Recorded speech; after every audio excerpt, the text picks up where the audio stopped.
हरे राम राम राम हरे हरे, हरे कृष्ण कृष्ण कृष्ण हरे हरे, हरे राम राम राम हरे हरे, हरे कृष्ण कृष्ण कृष्ण हरे हरे, हरे राम राम राम हरे हरे, हरे कृष्ण कृष्ण हरे हरे, हरे राम राम राम हरे हरे, हरे कृष्ण कृष्ण कृष्ण हरे हरे, हरे राम राम हरे हरे, हरे कृष्ण कृष्ण हरे कृष्ण हरे हरे, હરે કૃષ્ણ. ખૂબ ખૂબ ધન્યવાદ તમારો બધાનો અને ખૂબ ખૂબ હૃદયપૂર્વકનું સ્વાગત છે ઇસ્કોન મેંગલુરુ શ્રી શ્રી રાધા ગોવિંદ મંદિર તરફથી. આજે આપણે બધા મળી રહ્યા છીએ 44 બેચ લેવલ 1 અને અધ્યાય 12 ની ચર્ચાઓ કરવા માટે. ખૂબ ખૂબ હૃદયપૂર્વકનું સ્વાગત છે તમારું બધાનું. વેલકમ. ચંદ્ર પ્રભુ, થેન્ક યુ. હરે કૃષ્ણ. ધાર્મી માતાજી, હરે કૃષ્ણ. યશ્વી માતાજી, હરે કૃષ્ણ. ગતિલાલ પ્રભુ, અશ્વિન પ્રભુ, નૈના માતાજી, વિક્રમી પ્રભુ, અર્ચના માતાજી, અંકિતા માતાજી, ભાનુબેન, પુષ્પા માતાજી, ખૂબ ખૂબ ધન્યવાદ. સ્વાગત છે તમારું બધાનું. જેના વિડીયો ઓન છે અને જેના વિડીયો ઓન નથી એ બધાનું પણ ખૂબ ખૂબ હૃદયપૂર્વકનું સ્વાગત છે. ઇન્દુ માતાજી, વેલકમ. શરૂઆત કરીશું. ભગવાન શ્રી શ્રી રાધા ગોવિંદજીના ચરણોમાં ખૂબ જ પ્રેમપૂર્વક ભાવપૂર્વકની પ્રાર્થના અર્પણ કરીશું અને મંગલાચરણથી આપણે શરૂઆત કરીશું આ સેશનની.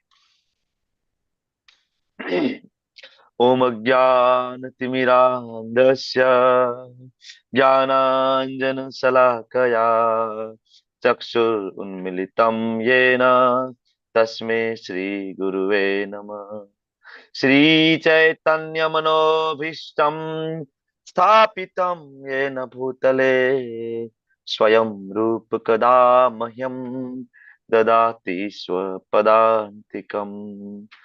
વંદેહમ શ્રી ગુરો શ્રીયુતાપદ કમલમ શ્રી ગુરુન વૈષ્ણવાંશ્ચ શ્રી રૂપમ સાગર જાતમ સહગણ રઘુનાથાન્વિતમ તમ સજીવમ સાદ્વૈતમ સાવધૂતમ પરિજન સહિતમ કૃષ્ણ ચૈતન્ય દેવમ શ્રી રાધા કૃષ્ણ પાદાન સહગણ લલિતા શ્રી વૃષાંખાન્વિતંશ્ચ. હે કૃષ્ણ કરુણા સિંધુ दीनबंधु जगतपते गोपेश गोपिका कांत राधा कांत नमस्तुते. तप्त कांचन गौरांगे श्री राधे वृंदावनेश्वरी वृषभानुसुते देवी प्रणमामि हरि प्रिये. वाञ्छाकल्पतरुभ्यश्च कृपा सिन्धुभ्य एव च पतितानां पावनेभ्यो वैष्णवेभ्यो नमो नमः. नमो विष्णुपादाय कृष्णप्रेष्ठाय भूतले श्रीमते भक्तिवेदांत स्वामिनिति नामिने. नमस्ते सरस्वती देवे गौरवाणी प्रचारिणे निर्विशेष शून्यवादी पाश्चात देश तारिणे. जय श्री कृष्ण चैतन्य प्रभु नित्यानंद श्री अद्वैत गदाधर श्रीवासादि गौर भक्त वृंद. हरे कृष्णा कृष्ण कृष्ण हरे हरे, हरे राम राम राम हरे हरे. हरे कृष्णा. हरे कृष्णा. वेलकम. हरे कृष्णा. मीरा माताजी, चारू सोनी माताजी, मुकेश चंद्र प्रभु, मोहन सिंह वालसी बारिया प्रभु, कल्पेश परमार प्रभु, वेलकम. दीपल हरे माताजी, कृष्ण प्रभु जी, दंडवत प्रणाम. दंडवत प्रणाम प्रभु, वेलकम. हर्षा माताजी, वेलकम. नेहल पंचाल माताजी, अमरीश नाथ कृष्ण प्रभु, हरे कृष्ण खूब प्रभु खूब जी, हृदयपूर्वक નું સ્વાગત છે. દંડવત પ્રણામ અમરીશનાથ કૃષ્ણ પ્રભુ, રાહુલ ખારવા પ્રભુ, કૃપાલી લાડવા માતાજી. હરે કૃષ્ણ પ્રભુજી, વેલકમ. શરૂઆત કરશું. દંડવત પ્રણામ. ખૂબ સુંદર ચેપ્ટર છે. જીવેશ્વર કૃષ્ણ પ્રભુ કી જય. વેલકમ પ્રભુ, thank you so much for joining. Bhavin પ્રભુ તમે હેન્ડ રેઝ કરજો, અને બીજા કોઈને પણ કોહોસ્ટ ની સેવા કરવી હોય તો હેન્ડ રેઝ કરી શકે છે. માઇક ને બંધ કરવાનું છે, આ સેવા છે. બરાબર. યસ, વિક્રમી કૃષ્ણ પ્રભુ. ચલો, તમને પણ કોહોસ્ટ ની સેવા. ઉર્મિલા સાધુ માતાજી. ચાલો, કંઈક ને કંઈક સેવા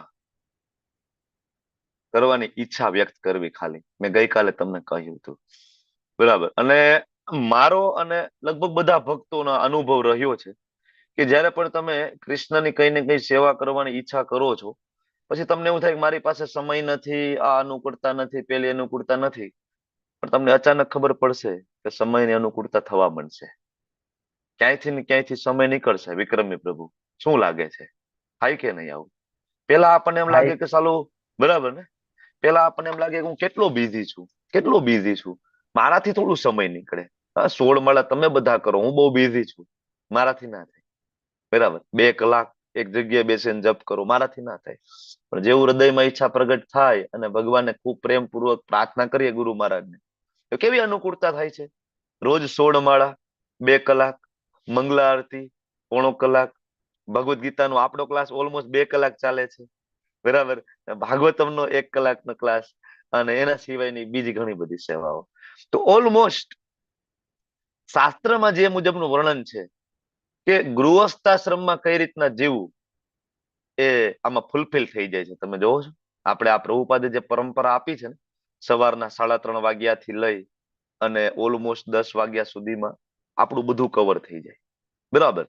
અને જે 8, 8 અને 8, 24 કલાકના જે 3 વિભાજનની વાત છે, એ સરસ રીતના ફૂલફિલ થઈ જાય જો પ્રભુપાદની પરંપરાને આપણે ફોલો કરીએ તો.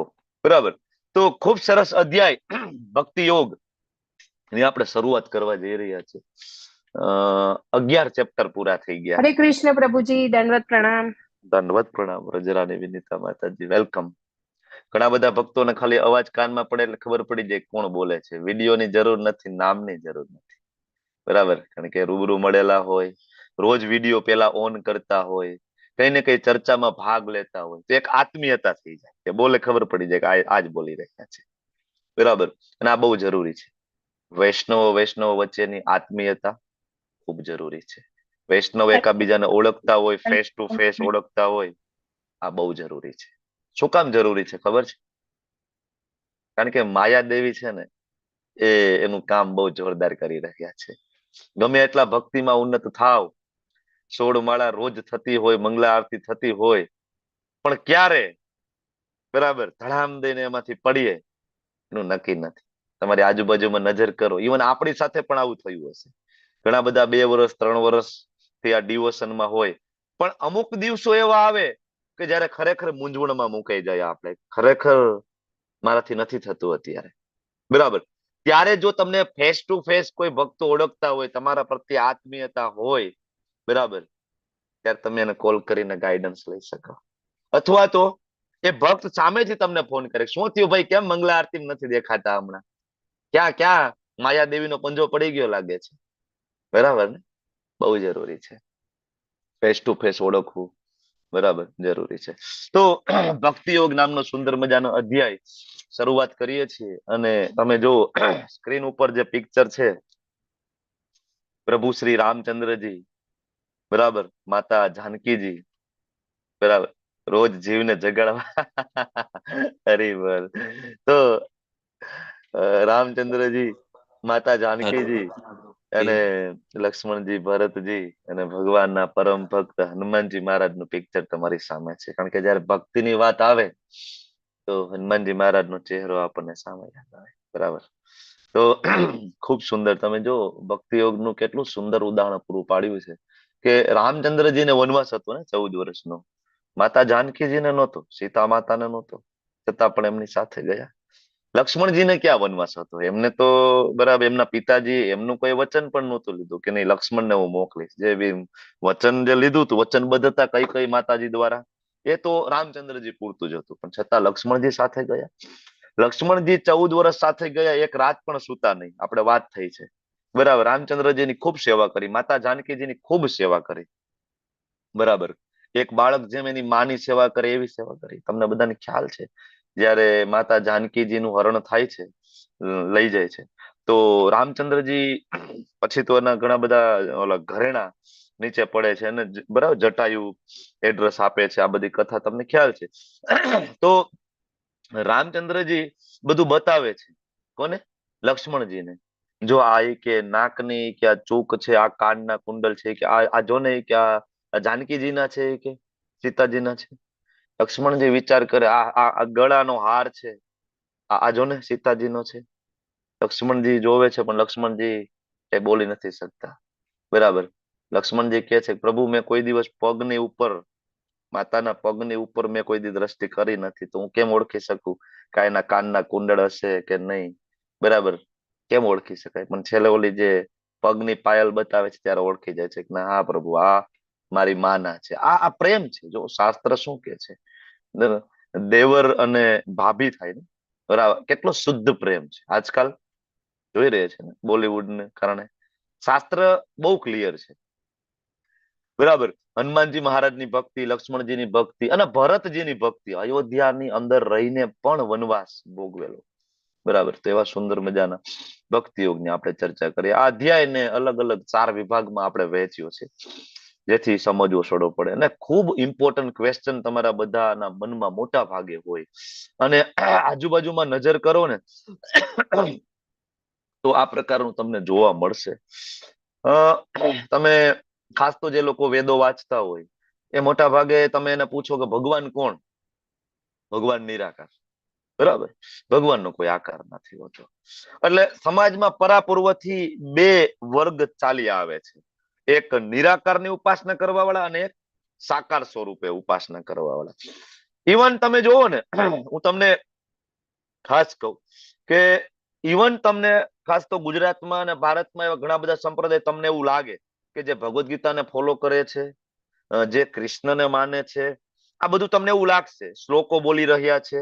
અમુક સંપ્રદાયમાં તમે જો તો ત્યાં પણ અમુક શાસ્ત્રો વંચાઈ રહ્યા છે, ત્યાં તિલક પણ કરી રહ્યા છે, ત્યાંના સંતો ભગવા પહેરી રહ્યા છે.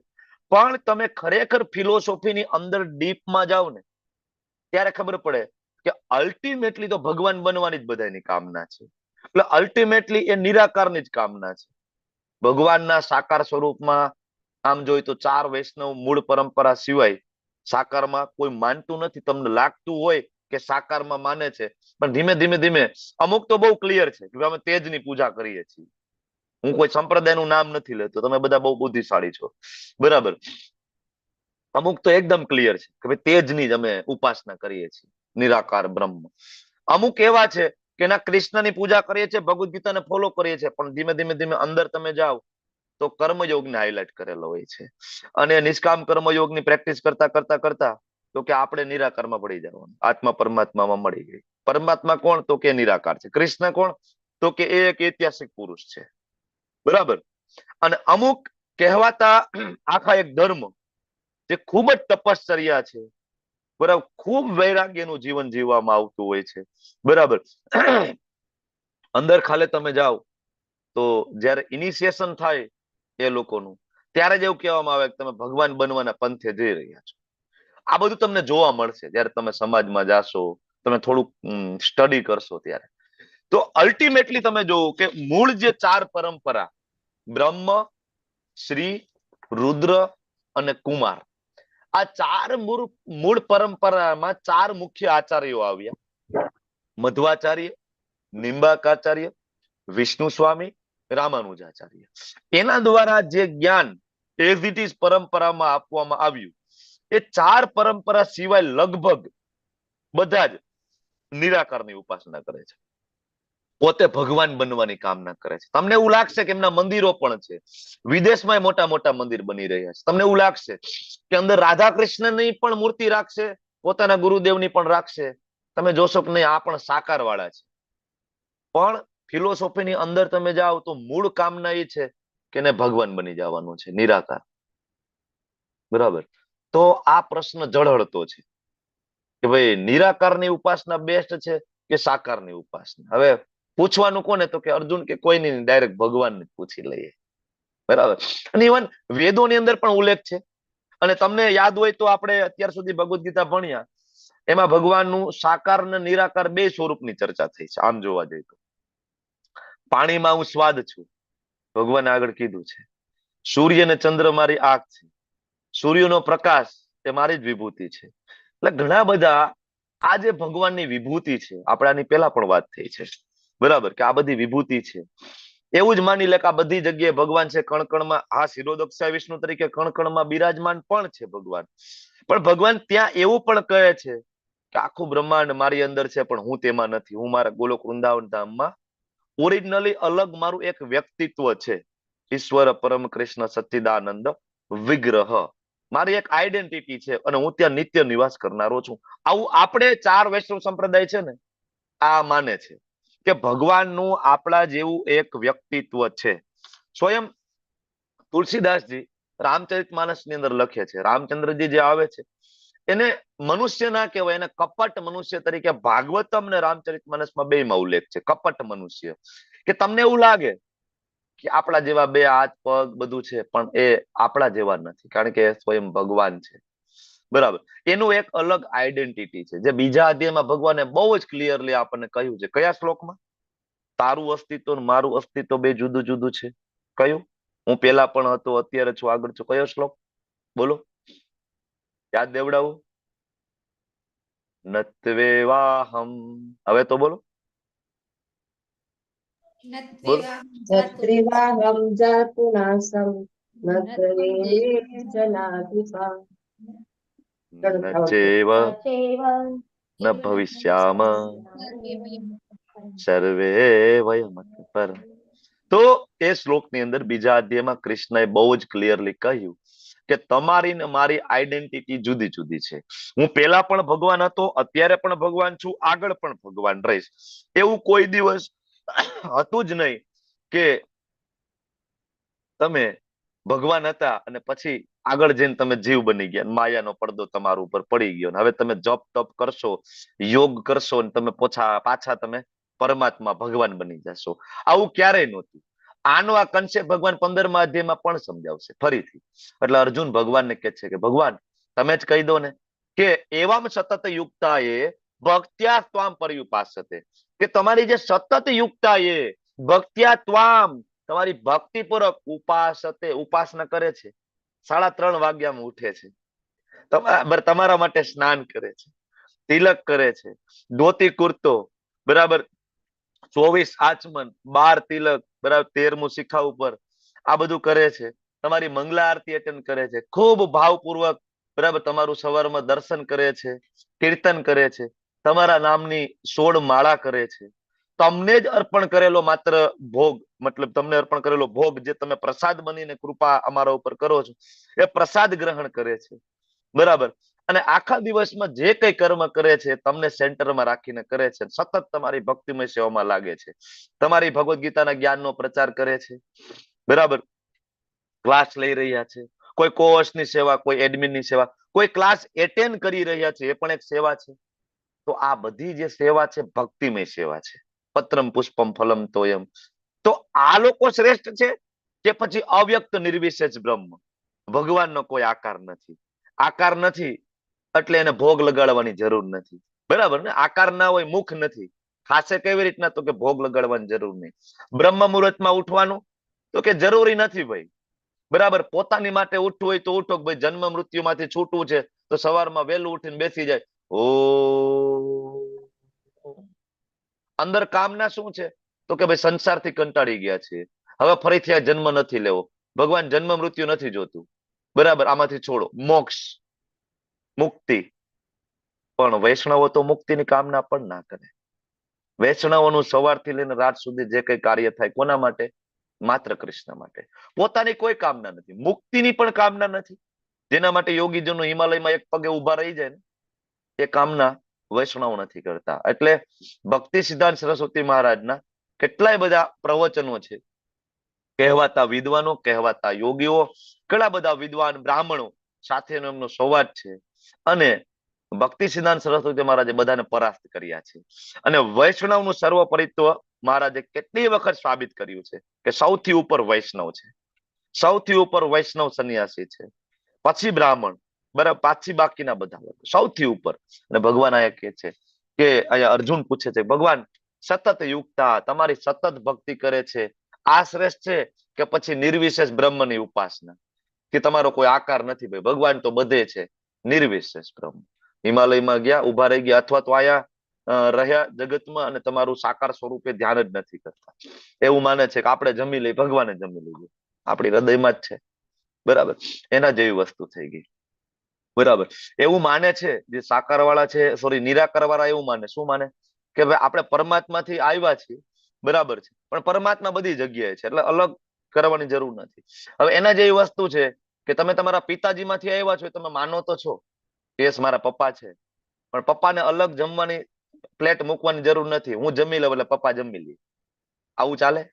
આવું થાય? બરાબર. અથવા તો તમે જુઓ, તમે એક વસ્તુ એવી આ જગતમાં મને બતાવો કે જે નિરાકાર માંથી આવી હોય, કે જેનો પેલો કોઈ આકાર જ નહોતો અને પછી તમારી સામે અત્યારે આકાર સ્વરૂપે હાજર છે. એક વસ્તુનું ઉદાહરણ આપો કે પ્રભુજી આ વસ્તુ એવી હતી જેના પેલા કોઈ આકાર નહોતો, શૂન્ય, ને પછી અચાનક એનો આકાર પ્રગટ થયો. એનીબડી કોઈ એક ઉદાહરણ આપી શકો છો? એક એન્ડ્રેસ કરો. શું લાગે છે? કોઈ આકાર નથી, ઝીરો, શૂન્ય, પછી આકાર પ્રગટ થયો. રમેશ પ્રભુ, એકાદું ઉદાહરણ? કોઈ નહીં. નો, નહીં. Okay, not a single example. કોઈ ઉદાહરણ આપણને નહીં મળે કે પેલા કોઈ આકાર નહોતો. તમે તમારી આજુબાજુની બધી જ વસ્તુઓ જુઓ, પેલા કઈ ને કઈ આકાર સ્વરૂપે હતી અને પછી એનો આકાર કન્વર્ટ કરીને તમારી સામે છે. તમારા ઘરનું ફર્નિચર પેલા વૃક્ષ સ્વરૂપે હતું, કાપીને એનું ફર્નિચર બનાવ્યું છે, બરાબર. તમારા હાથમાં રહેલો મોબાઈલ, વોટેવર. હા, મુકેશ ચંદ્ર પ્રભુ બોલો, શું હા લાગે? પ્રભુજી, હા, પથ્થર છે, પથ્થર. હા, પછી એને આકાર આપી મૂર્તિ બનાવવામાં આવી. હા, મૂળ આકાર જ હતો ને, પેલા તો આકાર હતો, બરાબર. પછી પથ્થરને કાપીને તમારે જે બનાવો હોય તે બને. પથ્થરનું મકાન બને, પથ્થરની મૂર્તિ બને, પથ્થરને કાપીને તમે રેલિંગ બનાવી શકો, ડેકોરેશન માટે કઈ ને કઈ વોટેવર, કઈ ને. પણ પેલા આકાર હતો એટલે નવો એક આકાર બન્યો, બરાબર. બીજું હું તમને એમ કહું કે ભાઈ તમારા પિતાજીનો આકાર હતો, તો કે હા, અમારા પિતાજીનો તો આકાર હોય જ ને, સરસ મજાના પિતાજી દેખાતા હતા એટલે તો હું આવ્યો એની પાસે, બરાબર, મને મારો જન્મ છે. અચ્છા, તમારા દાદા, તો કે આ દાદાનો આકાર હતો. અચ્છા, એના પપ્પા, તો કે એના પપ્પા જોયા નથી પણ ફોટો ઘરમાં છે, મોટી મોટી આ વાકડી મૂછ્યું છે ને માથે પાઘડી બાંધી છે, દાદા બેઠા છે ઘરમાં, ફોટામાં, હો, કે છે એનો આકાર. એનો પછી એના પપ્પાનો, તો કે આકાર તો હોય જ ને. એના પપ્પાનો, તો કે આકાર. અચ્છા, એ બધાયના, તમારા પપ્પાના પપ્પાના પપ્પાના બધાયનો આકાર હોય, તો બધાયનો જે બાપ છે, અહમ બીજ પ્રદ પિતા, કૃષ્ણ કહે છે ભગવદ ગીતા, હું તમારા બધાનો પિતા છું. માતા ધાતા પિતા મહાન કહે છે ભગવદ ગીતામાં, ઘણી બધી જગ્યાએ કૃષ્ણ કીધું છે કે તમે બધા મારા બાળકો છો. મમે વાંશો જીવ લોકે, જીવ ભૂત સનાતન 15મા અધ્યાય. અચ્છા, તો તમારા પિતાનો આકાર છે, એના પિતાનો આકાર છે, એના પિતાનો આકાર છે, પણ જે પરમ પિતા છે એનો આકાર નથી. કેવી રીતના સમજી શકાય? તમે લોજિકલી વિચારો, કેવી રીતના તમે સમજી શકો? બરાબર. હું એમ કહું મારા પપ્પાનો કોઈ આકાર નથી, બરાબર, કેવી રીતના પ્રગટ થયા તમે? બરાબર. તો છતાં પણ માણસો એક નિરાકાર પાસાની ઉપાસના કરતા હોય છે. અર્જુન પૂછે છે, ભગવાન કોને વધારે સિદ્ધ માનવા, કોણ શ્રેષ્ઠ છે? એક આ નિરાકાર બ્રહ્મ વાળા કે પછી એક સાકાર સ્વરૂપ વાળા? બરાબર. અર્જુન આ પ્રશ્ન પૂછે છે ને ખબર હતી કે આગળ આવા વર્ગ આવશે, આવા સંપ્રદાયો સમાજમાં આવશે, એટલે અર્જુન પૂછી રહ્યા છે. અને એકચ્યુઅલી 11.54 ભગવાન એવું કીધું કે જે અનન્ય ભક્તિ કરશે ને એ મને મારા મૂળ રૂપે જાણી શકશે. હવે ભગવાન તમે અહીંયા મૂળ રૂપે એટલે તમારું એક રૂપ છે એ મુજબ જાણવાનું કહો છો.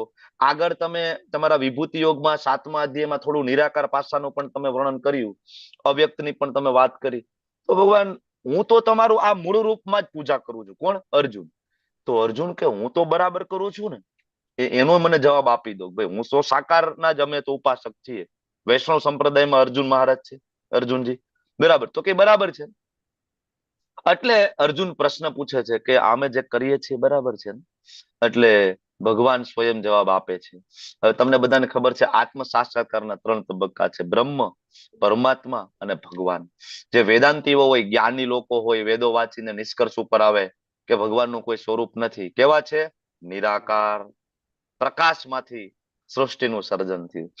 જે લોકો શિવ પુરાણ વાંચતા હોય, શિવજીના ઉપાસકો હોય, એને તમે પૂછો સૃષ્ટિનું સર્જન કેમ થયું, તો કે પેલા સૌ પ્રથમ ઓમ પ્રગટ થયું અને ઓમ માંથી સૃષ્ટિનું સર્જન થયું, અથવા તો એક પ્રકાશ ઉત્પન્ન થયો, એમાંથી ઓમ પ્રગટ થયું પછી સૃષ્ટિનું સર્જન થયું. પેલા ખાલી પ્રકાશ, બરાબર, બ્રહ્મ. પછી અમુક જે યોગી છે, જે પોતાના હૃદયની અંદર પરમાત્માનું ધ્યાન કરે, બ્રહ્મની ઉપાસના કરવા વાળા કરતા પરમાત્માની ઉપાસના કરવા વાળા એક પગથિયું ઉપર છે, બરાબર. અને અલ્ટિમેટ ભગવાન જે આપણે ઉપાસના કરીએ છીએ, દ્વિભુજ શ્યામ સુંદર મુરલી મનોહર, આ સર્વોચ્ચ છે. આવું નથી કેતો, આ વેદ વ્યાસજી શ્રીમદ ભાગવતમ ની અંદર લખે છે, બ્રહ્મેતિ પરમાત્મેતિ ભગવતીતિ શબ્દતે. 3 તબક્કા, 3 તબક્કામાંથી શ્રેષ્ઠ તબક્કો કયો? આ ચર્ચા રોજ તમે લોકો બજારમાં જશો, તમારી સામે આવા માણસો મળશે. તમને એક ઉદાહરણથી હું સમજાવવા માંગુ છું કે માતાના ગર્ભની અંદર 2 બાળકો છે. માતાના ગર્ભમાં 2 જોડિયા બાળકો છે. હવે એક બાળક તમે સમજો ભગવાનને માને છે, બીજું બાળક ભગવાનને માનતું નથી. એક બાળક સાકારની ઉપાસના કરે, એક છે કેવો છે? નિરાકાર, ભગવાન જેવું કઈ ન હોય. ઓકે, તો હવે જે સાકારની ઉપાસના કરે, જે ભક્ત છે, શું કે હું જન્મવાની રાહ જોઈ શકતો નથી, આપણે આપણી માતાને મળવું છે. આપણે બધા પણ શું કહીએ છીએ કે હવે બહુ થઈ ગયું ભાઈ, 84 લાખના ફેરા, હવે ભક્તિ કરીએ ને. હવે ખરેખર આપણી જે માં છે, કોણ છે? ઓરિજિનલ માં કૃષ્ણ. માં કયો, બાપ કયો, દાદા કયો, કોણ છે? કૃષ્ણ. એને મળવું છે, આપણે એમ કહીએ ને. તો જે નિરાકારવાદી હોય અથવા જે નાસ્તિક હોય, શું કે ભાઈ તમે તો અંધશ્રદ્ધાળુ છો, કોઈ બીજો જન્મ નથી ભાઈ, અહીંયા જ અંધકારમય દુનિયામાં રહેવાનું, અહીંયા પાછું મરી જવાનું, મજા મજા કરો ને ભાઈ, જિંદગી મિલેગી ના દોબારા. આવા માણસો તમને બહુ મળશે. તમે ભક્તિમાં આવશો, તરત આવા માણસો તમારી આજુબાજુમાં મંડરાવા માંડશે, બરાબર. ભાઈ ભક્તિ તો અત્યારે કરવાની જરૂર નથી. ભક્તિ કરાય ક્યારે? 60 વર્ષ પછી, 70 વર્ષ પછી. અચ્છા, ખબર છે 60 વર્ષના તમે થાશો ગેરંટી? બરાબર. તો આવા રોજ આપણને માણસો મળશે કે ભગવાન જેવું કઈ નથી. તો જે ભગવાનને માનતો હોય શું કે પણ ના ભાઈ, આપણી માતા આપણને પ્રેમ કરે. આ વૈષ્ણવો શું કે નહીં, કૃષ્ણ આપણને બહુ પ્રેમ કરે છે, આપણને કેટલું બધું આપ્યું છે, સવારથી સાંજ સુધી આપણને કૃષ્ણ બધું આપે છે, આપણું ધ્યાન રાખે છે. સૂર્યપ્રકાશ કોણ આપે? વરસાદ કોણ આપે? આપણે ખોરાક કોણ આપે? ઓક્સિજન કોણ આપે? શરીર કોને આપ્યું? સુખ સગવડતા કોને આપી? ભગવાનની બધી વ્યવસ્થા છે ને. અહમ સર્વસ્ય પ્રભો મત સર્વમ પ્રવર્તતે, 10મા અધ્યાયના 8મા શ્લોકમાં ભગવાને કીધું કે હું બધી વ્યવસ્થા કરું છું, હું એને ગતિમાન પણ હું કરું છું, બરાબર. તો આપણે એમ કહીએ ને કે નહીં, ભગવાન આપણને પ્રેમ કરે. પણ નાસ્તિકોએ શું કે કોણ માં, કોણ કૃષ્ણ? તે જોયા છે કોઈ દિવસ ભગવાનને? જોયા છે? બરાબર. તારી કોઈ માં નથી, કોઈ ભગવાન નથી. ક્યાં છે? હોય તો મને બતાવ.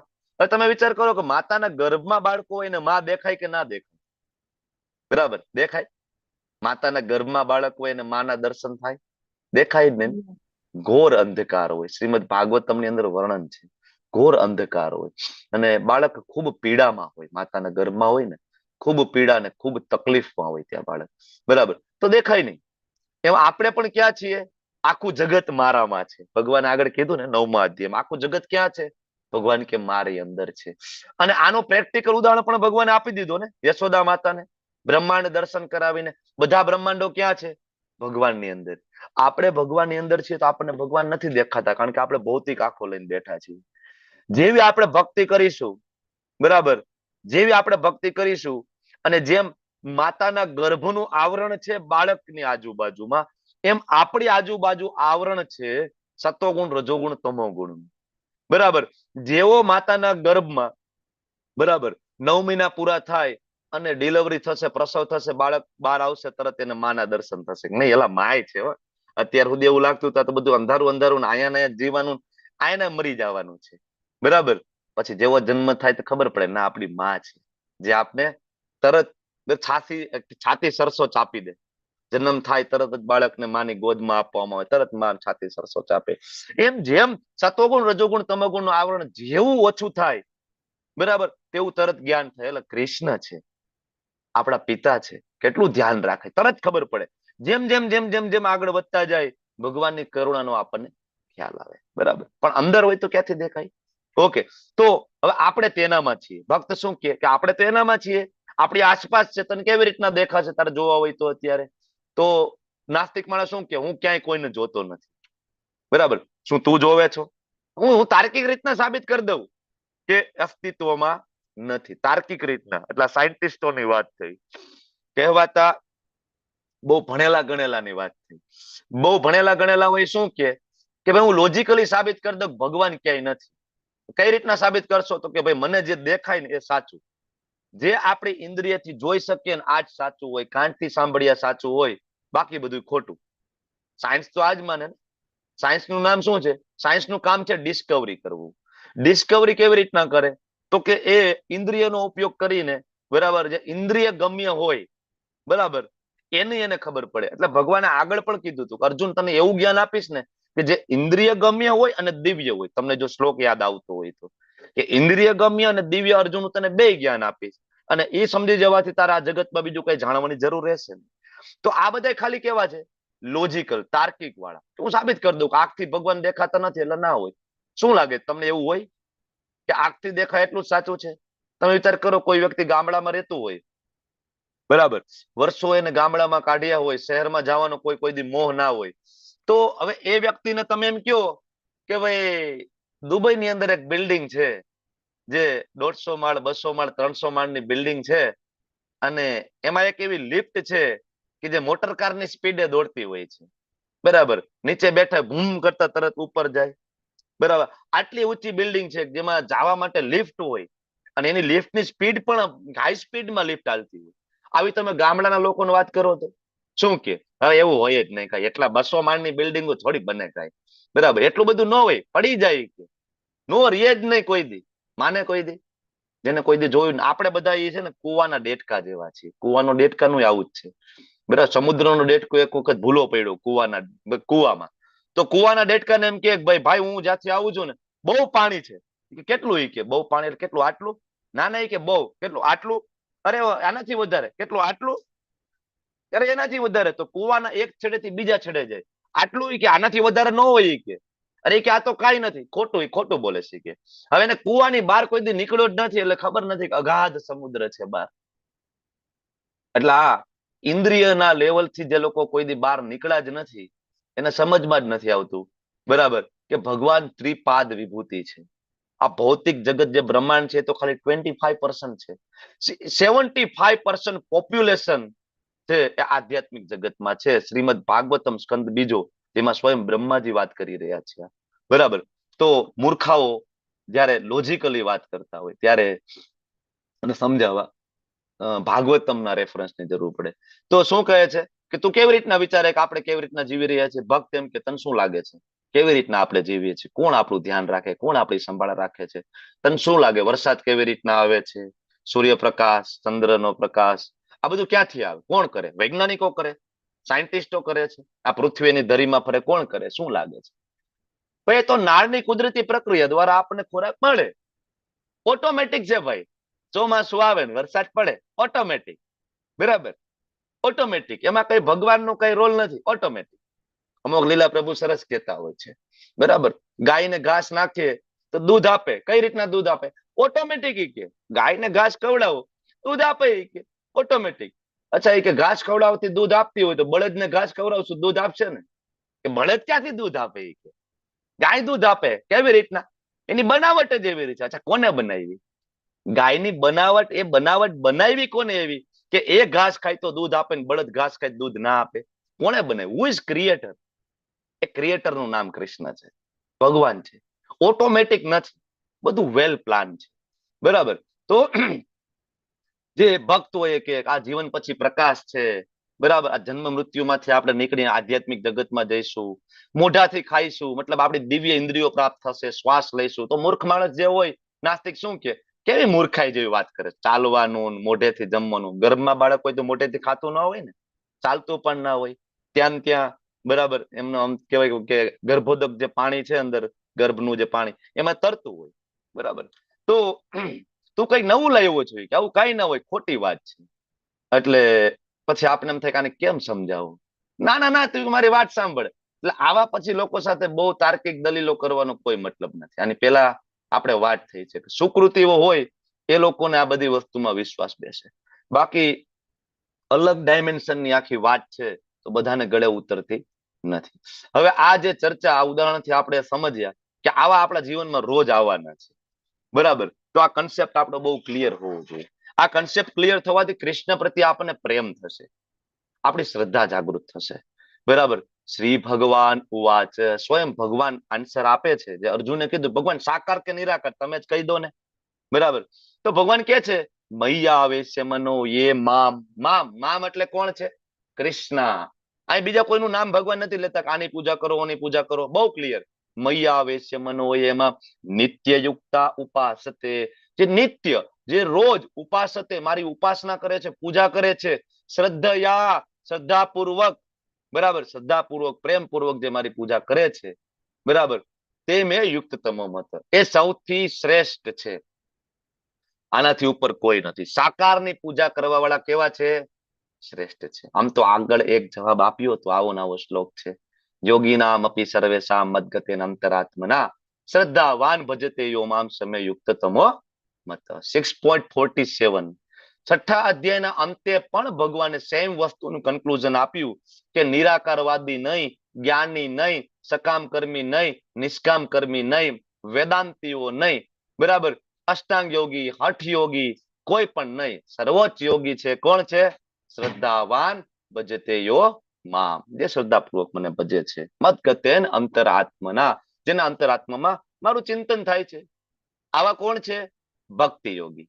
બરાબર. શ્રીલ પ્રભુપાદ, સડ ગોસ્વામી આચાર્ય, બરાબર, સડ ગોસ્વામી આપણી પરંપરા, આપણી આચાર્ય પરંપરા, આ છે સાકાર સ્વરૂપમાં ભગવાનની પૂજા કરે છે. ભગવાન કે આ સૌથી શ્રેષ્ઠ છે. અને આ જ્ઞાન તમને 4 પરંપરામાં એઝ ઇટ ઇઝ પ્રાપ્ત થાય. ઓકે. તમે જો ઇસ્કોનના મંદિરમાં તમે લોકો જતા હશો, કેટલું સુંદર શ્રૃંગાર હોય. સવારમાં મંગલા આરતી થાય અને પછી બધા જપ કરવા બેસી જાય અને 7:30 ની આસપાસ, 7:15, 7:30 ની આસપાસ બધી જગ્યાએ શ્રૃંગાર દર્શનની શરૂઆત થતી હોય છે. ક્યારેક સમય મળે તો માયાપુર ટીવી લાઈવ કરજો અથવા તો વૃંદાવન લાઈવ કરજો સવારમાં. બરાબર. એટલા સુંદર દર્શન હોય છે. માયાપુરના દર્શન એટલા સુંદર હોય છે, વાત જવા દો. રાધા માધવ અષ્ટસખી વૃંદ, પંચ તત્વ અને ભગવાન શ્રી નરસિંહદેવ, પ્રહલાદ મહારાજ, બરાબર, તમે જો તમને તો આહા. બરાબર. તો આપણે બધા સાકાર ના ઉપાસક છીએ. સરસ મજાની તરત ધૂન વાગે, વેણુમ કવડંતર બિંદ દલાયતાક્ષમ બર્હાવતમ સમસિતમ સુંદરાંગમ કંદર્પ કોટિ કમનિયા વિશેષ શુભમ ગોવિંદમ આદિપુરુષમ તમહમ ભજામી. શ્રીલ પ્રભુપાદજીના એક પ્રિય શિષ્યા યમુના દેવી દાસી, ફોરેન બોડી, બરાબર, અને એમના ગાયેલું તો બ્રહ્માજીએ લખેલું અને એમને ગાયેલું, એને જે અવાજ છે એમનો છે, યમુના દેવી દાસી માતાજીનો છે. ઓકે. તો એમનેથી મોકલાવ્યું હતું રેકોર્ડ કરીને, પણ પ્રભુપાદના હાથમાં રેકોર્ડ આવ્યું નહોતું. અને એક દિવસ એ રેકોર્ડ પ્રભુપાદના હાથમાં આવ્યું, પ્રભુપાદે કોઈ પ્રભુપાદને સંભળાવ્યું અને પ્રભુપાદના આંખમાંથી આંસુની ધાર વહે. કારણ કે એની અંદર જે ભાવ હતો ને એ માતાજીનો જોરદાર હતો. કારણ કે એ કોણ ઓળખી શકે?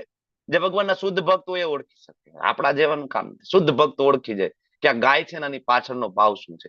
ઇવન કીર્તન કરતા હોય ને આપણે, તો પણ ભગવાનના શુદ્ધ ભક્તો હોય ને, વૈષ્ણવ, એને ખબર પડી જાય કે આ કીર્તન છે પોતાની વાહવાહી કરવા માટે ગાય છે કે પછી ભગવાનને પ્રસન્ન કરવા માટે ગાય છે. એ પણ ખબર પડી જાય કે આમાં પોતાનો અહંકારને સંતોષવાનું કામ ચાલે છે. શરૂઆતમાં થાય. ઇવન આપણે પણ શરૂઆતમાં ભક્તિમાં આવીએ ને, આપણી સાથે પણ આવું થાય. બરાબર. થોડુંક હજી રહી ગયું હોય, કારણ કે હજી વોશિંગ પ્રોસેસ ચાલુ હોય ને, એટલે પ્રભુપાદને ખબર પડી ગઈ. બરાબર. ને પછી પ્રભુપાદે ઓર્ડર કર્યો કે જ્યારે પણ શ્રૃંગાર આરતી થાય, રાધા કૃષ્ણના શૃંગાર દર્શન થાય, ત્યારે આ ટ્યુન વગાડવાની. સુંદર છે, મનમોહક છે. બરાબર.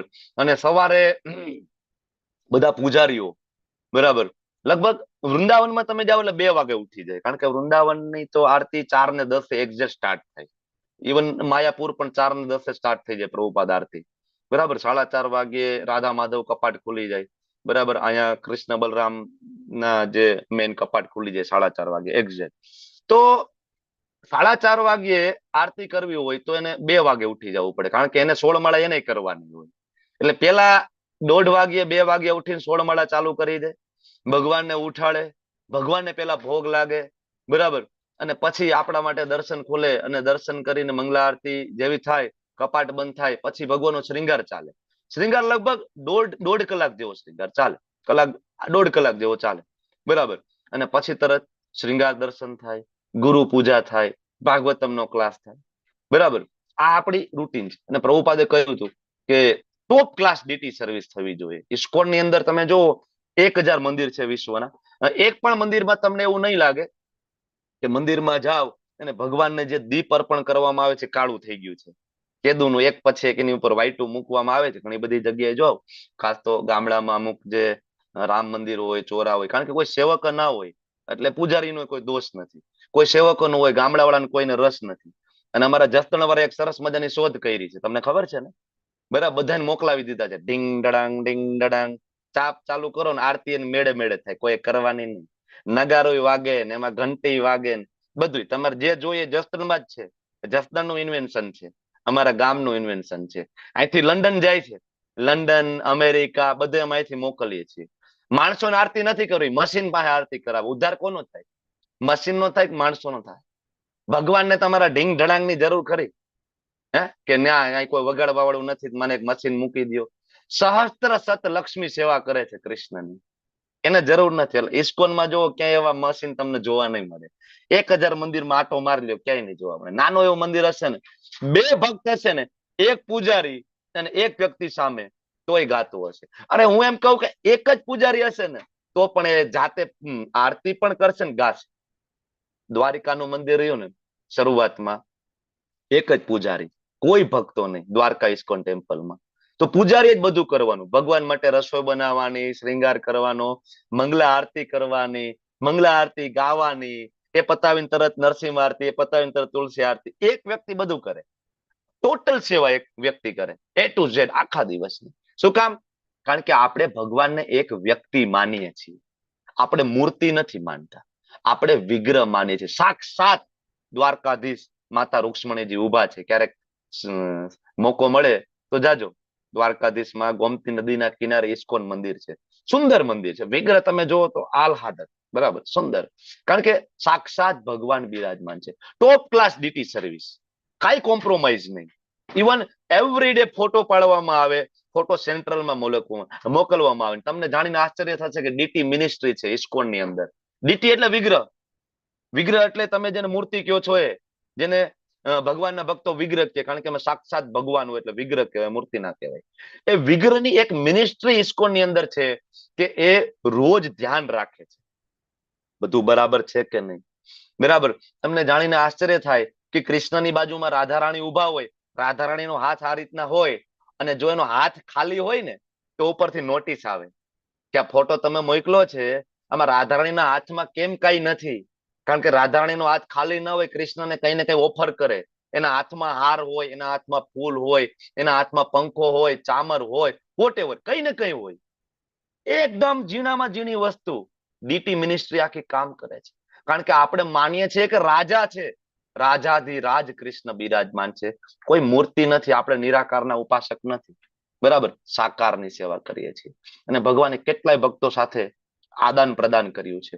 હવે આ તો અમે ચર્ચા કરી એમાં જ આવી ગયું, મૂર્તિ પૂજા અને વિગ્રહ પૂજા એટલે શું, તમને ખ્યાલ આવી ગયો હશે. છતાં પણ ડાઉટ હોય તો છેલ્લે પૂછજો. હવે તમને એમ થાય તો આ નિરાકાર વાળું શું થાય? એને ભગવાન ના મળે? બરાબર, આપણે તો 4 વૈષ્ણવ સંપ્રદાય ઓરિજિનલ સાકારની પૂજા કરીએ છીએ, બરાબર. તો જે નિરાકારની ઉપાસના કરે છે એને ભગવાન ના મળે? તો ભગવાન કહે છે કે જે લોકો વિભિન્ન ઇન્દ્રિયોને સંયમિત કરી બધા પ્રત્યે સંભાવ રાખે, પરમ બ્રહ્મ એટલે કે મારું, કોનું? કૃષ્ણનું, એનું એક નિરાકાર પાસું, એના શરીરમાંથી નીકળતું તેજ જે બ્રહ્મ, બરાબર, એ અવ્યક્ત, એની પૂર્ણ રૂપે કોઈ પૂજા કરે, બરાબર. આમ તો ઇન્દ્રિય અનુભૂતિથી પરે છે. કૃષ્ણ સ્વયં કહે છે કે એ ઇન્દ્રિય અનુભૂતિથી પરે છે, સર્વવ્યાપી છે પણ એ અચિંત્ય છે. એનું ચિંતન કરવું અઘરું છે. હું તમને એમ કહું બધાને કે ભાઈ તમે બધા આંખ બંધ કરો અને તમારે નિરાકારનું ધ્યાન કરવાનું છે. તમે કેવી રીતના ધ્યાન કરશો? કેટલી વાર ધ્યાન કરશો નિરાકારનું? હું તમને એમ કહું આંખ બંધ કરીને તમારે એક લાઈટ વિશે વિચારવાનું છે, કેટલી વાર વિચારશો? ઇઝ ઇટ પોસિબલ નિરાકારમાં ધ્યાન થવું? બહુ અઘરું છે, બરાબર. પણ હું તમને એમ કહું તમે આંખ બંધ કરો અને તમારે કૃષ્ણ વિશે વિચારવાનું છે તો કેટલી બધી લીલાઓ છે. હું એમ કહું તમે કોઈ શાસ્ત્ર ના વાંચ્યા હોય, તમે સિરિયલ તો જોયું હોય ને ટીવીમાં, બરાબર? ટીવીમાં કૃષ્ણ લીલા, મહાભારત, બરાબર, રામાયણ આ તો જોયું હોય ને, તરત તમને આ યાદ આવશે.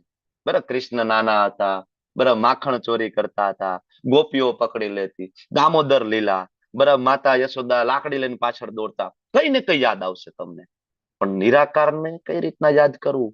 અચિંત્ય, અપરિવર્તનીય, અચળ, સ્થિર, સર્વના કલ્યાણમાં પોરવાયેલા રહીને અંતે મને પ્રાપ્ત કરે છે. એટલે એવું નથી કે એ લોકોને ભગવાન ના મળે, એક રસ્તો છે ભગવાન મેળવવા માટેનો, એ પણ એ કેવો રસ્તો છે? તો એ 5મા શ્લોકમાં કહે છે, ક્લેશો અધિકતર તેષામ અવ્યક્ત આસક્ત ચેતસામ. જેની ચેતના મારા અવ્યક્ત પાસાની અંદર આસક્ત હોય, એમાં ક્લેશો અધિકતર તેષામ, એની અંદર સૌથી વધારે ક્લેશ છે. ક્લેશ એટલે બહુ સાદી ભાષા છે ને, સમજાઈ જાય, સંસ્કૃત છે પણ સમજાય એવું છે. ક્લેશો અધિકતર તેષામ, એમાં બહુ દુઃખ છે, ક્લેશ છે. અવ્યક્તા હિ ગતિર દુઃખમ, એની ગતિ બહુ દુઃખદાયી છે, બહુ દુઃખમય છે. શું કામ? તો કે દેહવદ્ભીર વાપ્યતે, કારણ કે આપણે બધા દેહધારી જીવો છીએ, બરાબર, આપણે પોતે સાકાર છીએ, બરાબર. એટલે બહુ જ અઘરું છે કે નિરાકારની ઉપાસના કરવી, નિરાકારની કલ્પના કરવી, એમાં મન પોરવવું, વેરી ડિફિકલ્ટ, બહુ અઘરું છે, બરાબર, કષ્ટપ્રદ છે. સ્વયં કૃષ્ણ કે છે અવ્યક્તા હિ ગતિર દુઃખમ. રસ્તો છે, હું તમને એમ કહું, તમારી પાસે 2 રસ્તા છે વૃંદાવન જવાના. એક રસ્તો એવો છે કે વૃંદાવન તમે જાઓ અને 6 લેન છે, 4 વ્હીલ લઈને જાઓ, રસ્તામાં તમને બધું મળશે, પેટ્રોલ મળી જાય, મિકેનિક મળી જાય, ખાવા પીવાના સુંદર મજાના રેસ્ટોરન્ટ બધું મળે.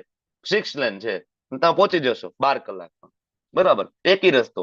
બીજો રસ્તો હું તમને એમ કહું કે બીજો રસ્તો છે ગામડામાંથી જાય છે, બરાબર, ખાડા ખબડા વાળા રોડ છે, અને વચ્ચે કોઈ રેસ્ટોરન્ટ મળશે ને, પેટ્રોલ તમારે ડેકીમાં એક્સ્ટ્રા રાખવું પડશે, કારણ કે પંપે વચ્ચે આવતા નથી, પંચર પડે તો કોઈ હેલ્પ કરવા વાળું નથી. તમે કયો રસ્તો સિલેક્ટ કરશો? ખાડા ખબડા વાળો કે 6 લેન?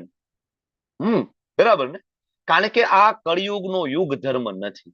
4 યુગના અલગ અલગ ધર્મ. સતયુગનો યુગ ધર્મ હતો, કૃત્ય ધ્યાય તો વિષ્ણુ કૃતે. સતયુગની અંદર ધ્યાન દ્વારા ભગવાનને પ્રાપ્ત કરી શકતા હતા. પણ કળિયુગમાં કલો તદ હરિ કીર્તનાથ, કળિયુગની અંદર ભગવાનનું, હરિનું નામ, એમની ભક્તિ, એમનું કીર્તન, બરાબર. તો આ બહુ અઘરો રસ્તો છે. ઇવન એટલા માટે પણ વેદવ્યાસજી છે એ ભાગવતની અંદર લખે છે કે સતયુગના જીવો પણ એવું વિચારે છે કે અમારો જન્મ કળિયુગમાં થાય ને તો સારું, કારણ કે કળિયુગની અંદર સૌથી વધારે ડિસ્કાઉન્ટ આપવામાં આવ્યું છે.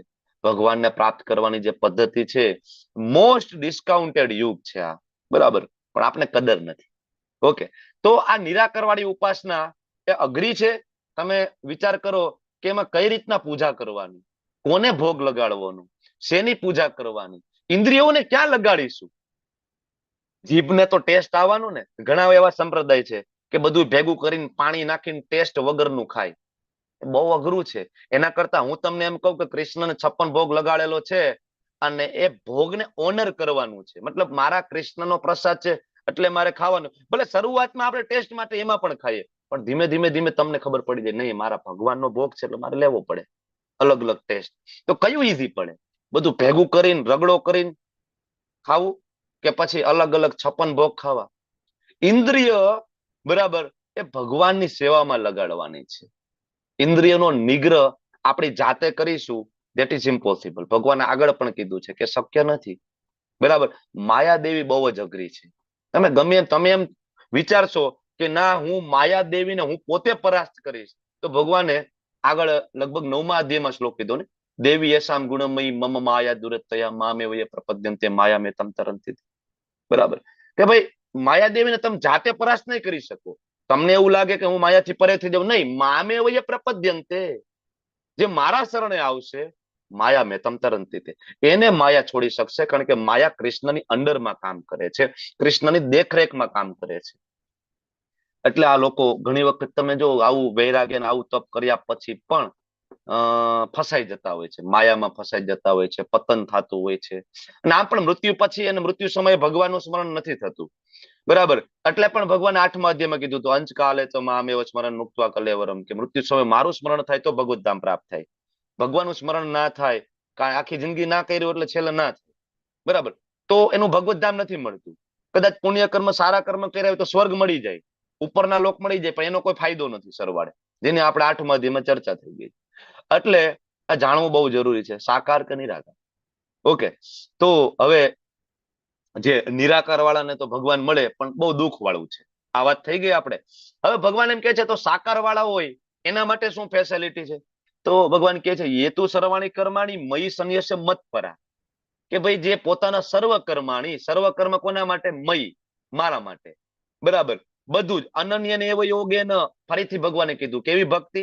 અનન્ય ને એવ, અનન્ય, જે મારી અનન્ય ભક્તિ, અવિચળ ભાવે ભક્તિ કરે છે, મામ, કોની? કૃષ્ણની, ધ્યાયંત ઉપાસતે, મારી ઉપાસના કરે છે, તેસામ અહમ, એના માટે તો હું સ્વયં. કૃષ્ણ શું કે છે?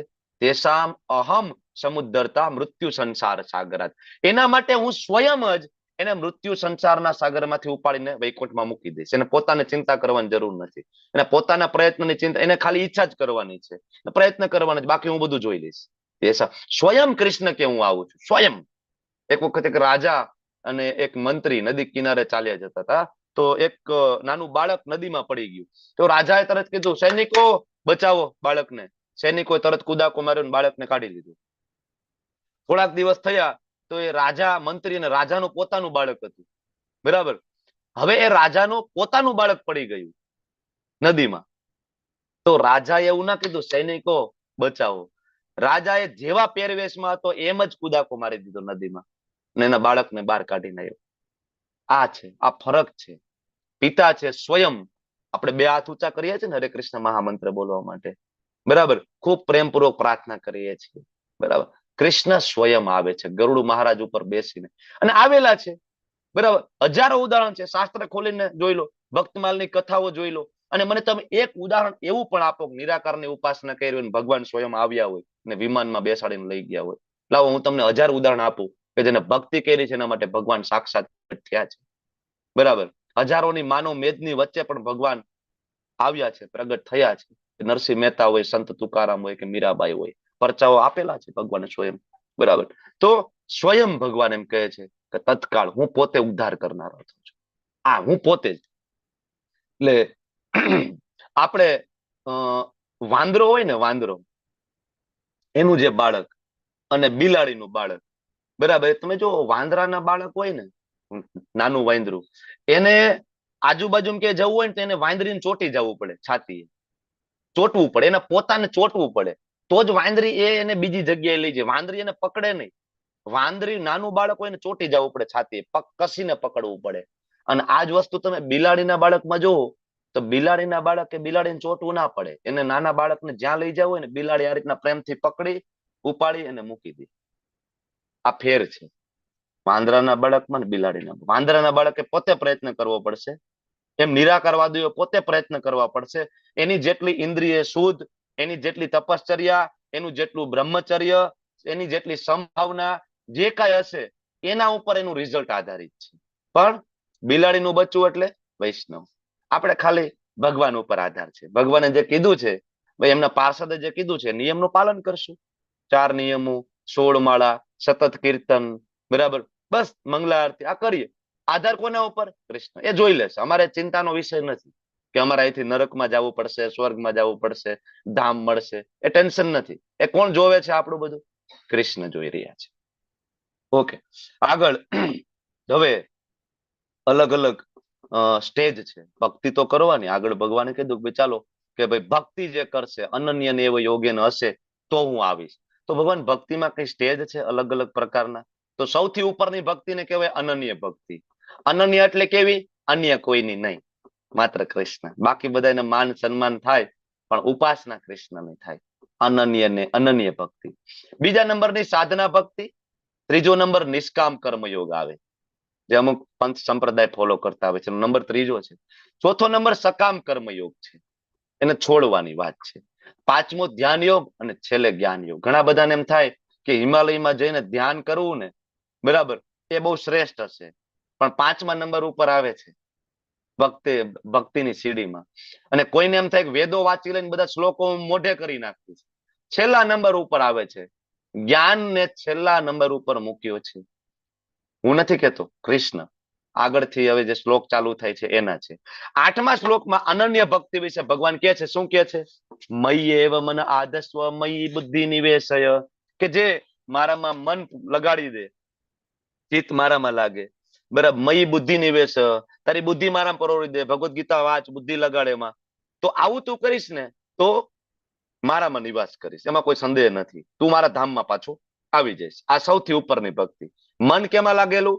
કૃષ્ણમાં. બુદ્ધિ કેમાં લાગેલી? કૃષ્ણમાં. ઓકે, પણ આપણે એમ કે તમારામાં મન નથી લાગતું, બુદ્ધિ નથી લાગતી, માળા લઈને બેહીએ ને કઈ ને કઈ વિચાર આવે છે, બીજો કઈ ઓપ્શન છે થોડો સહેલો?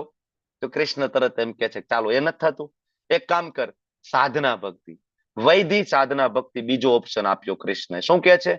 અથ ચિત્તમ સમાધાતુમ ન શક્નોસી મયી સ્થિરમ, મારા ઉપર સ્થિર નથી કરી શકતો, શક્ય નથી બનતું, એક કામ કર, અભ્યાસ યોગેન તતો મામી છાપતુમ ધનંજય, તો તું અભ્યાસ કર.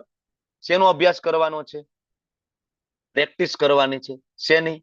તો કે આગળ અર્જુને પૂછ્યું હતું, બરાબર, એના જવાબમાં ભગવાને કીધું તદ્વિધિ પ્રણિપાતેન પરિપ્રશ્નેન સેવયા ઉપદેક્ષંતિ તે જ્ઞાનમ જ્ઞાનીન તત્વદર્શીન, ચોથો અધ્યાયમાં, બરાબર, ભગવાને કીધું હતું કે મારા જે પરંપરામાં આવનારા અધિકારી પુરુષ પાસે જા, એ તને ઉપદેશ આપશે, એ તને જ્ઞાન આપશે, એનો તું અભ્યાસ કર. એ આ અભ્યાસ યોગેન છે, જે તમને વિધિ વિધાનોનું પાલન કરતા શીખડાવે. 4 માળા કરો, બરાબર, ગુરુ સાધુ અને શાસ્ત્ર એ તમને નિયમ આપી શકે, ગુરુ સાધુ અને શાસ્ત્ર, બરાબર, અને એ તમને જે નિયમ આપે વિધિ પ્રમાણેની ભક્તિ. મન નથી લાગતું ને માળા કરવામાં, તમે લોકોને પણ નથી લાગતું ને, પણ વિધિ પ્રમાણે, બરાબર, તમે કરો.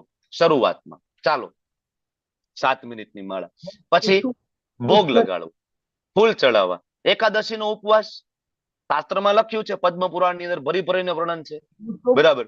હવે આપણાથી, હરે કૃષ્ણ, પ્લીઝ મ્યુટ કરી દેજો. તો હવે આપણને એમ થાય એકાદશી ઉપર શ્રદ્ધા નથી, કઈ નહીં, ડાયટિંગ તરીકે તો કરો, 15 દિવસે એકવાર ડાયટિંગ, એમ સમજીને એકાદશી નો ઉપવાસ કરો, બરાબર. ભગવાન કહે છે મન ના લાગે તો કઈ નહીં, વિધિ વિધાનોનું પાલન કરે, આમ કરતા કરતા એકદર શુદ્ધતા થશે ને, અનન્ય ભક્તિ થઈ જશે ને, પછી તમે મને પામશો. બીજું સ્ટેજ સાધના ભક્તિ. આપણે એમ કઈક ના ના, અમારાથી તો એ ના થાય, અમે ગુરુને શરણે ના જાય, અમારાથી નિયમનું પાલન ન થાય, બરાબર, અમારા ના થાય, તો ભગવાન કે એક કામ કરો, એક પગથિયું કૃષ્ણ હજી નીચે ઉતરશે, બરાબર. ભક્તિમાંથી ભગવાન કર્મયોગ ઉપર આવ્યા, નિષ્કામ કર્મયોગમાં આવ્યા. એક કામ કર ભાઈ, તું ભક્તિ યોગના વિધિ વિધાનોનું પાલન નથી થતું, અભ્યાસે અસમર્થો છે, નથી તારાથી અસમર્થ, તો એક કામ કર, મત કર્મ પરમો, મારા માટે કર્મ કરીશ, મારા માટે તારી જે કઈ સ્કિલ હોય, ધારો કે કોઈ વ્યક્તિ કળિયો છે, બરાબર, મંદિરમાં જાય, મંદિરમાં કે ભાઈ પૂજારી કઈ અમારા લાયક હોય તો કેજો, હું કરીશ નિસ્વાર્થ ભાવ, મારે કઈ જોઈતું નથી, કૃષ્ણને ગમે એટલે હું કરીશ, મત કર્મો એટલે હું કરીશ. ઓકે, તો આને કહેવાય નિષ્કામ, કોઈ અંદર સ્વાર્થ નથી. આ કરવાથી શું થશે? કોઈ મંદિરમાં જાય, બરાબર, અને આવી રીતના નિષ્કામ ભાવે કામ કરે, તો એને ભક્તોનું એસોસિએશન થઈ જાય, એ ભક્તને મળે તો એકવાર ઈચ્છા થાય, પૂછે કે ભાઈ તમે શું કરો છો, બરાબર, કેવી રીતના કરો છો, મને શીખડાવો ને, શું ફાયદો થાય માળા કરવાથી, ભોગ પ્રસાદ ખાવાથી? તો ભક્ત તરત પ્રચાર કરશે, જો ભાઈ આ કરવાથી આ થાય, એમ કરવાથી શું થઈ જાય, ઉપરના સ્ટેજમાં જતો રહીએ, અને ત્યાંથી ઉપર આ પગથિયા. હવે આપણે એમ કહીએ ના, અમે તમારા માટે કામ ન કરી, ભાઈ અમે અમારો કામનો તૂટો નથી, તમારા માટે અમે ક્યાંથી કામ કરીએ? કૃષ્ણ કે કાઈ નહીં, એક પગથિયું હજી નીચે ઉતરું, સકામ કર્મ. હવે ભગવાન કહે છે એક કામ કર, તું મારા માટે ના કામ કરે ને, તો તું તારું જે કામ કરતો હોય ને એનો ફળનો ત્યાગ કરી દેજે, બરાબર. એનું જે રિઝલ્ટ હોય, એની તને જે ચિંતા હોય, આગળ કીધું હતું ને કર્મણીય અધિકાર હસ્તેમાં ફલેશુ કદાચનમ, તો એનું પ્રત્યેનું જે રિઝલ્ટ પ્રત્યેનું જે તારું એટેચમેન્ટ છે ને, એને થોડું ઓછું કર. એનાથી શું થશે? તો કે મન શાંત થશે, રિઝલ્ટની ચિંતા નહીં હોય, મન શાંત થશે, અને મન શાંત હોય ને એને શાસ્ત્ર સમજાય, એ બીજા વ્યક્તિની વાત પણ માને. તો આવી રીતના ફળોનો તું ત્યાગ કરીશ ને, અને કર્મ કરવાનો પ્રયત્ન કરીશ, તો ધીમે ધીમે ઉપરના સ્ટેજમાં જઈશ. હવે આપણે એમ કહીએ કે ના હો ભાઈ, અમારાથી તો એ પણ ના થાય, બરાબર. તો હવે ભગવાન કહે છે એક કામ કર, આ પ્રક્રિયા અપનાવી ના શકે તો જ્ઞાનમાં પરોવાઈ જા, ભગવદ ગીતા લઈને બેસી જા, વાંચવા માંડ.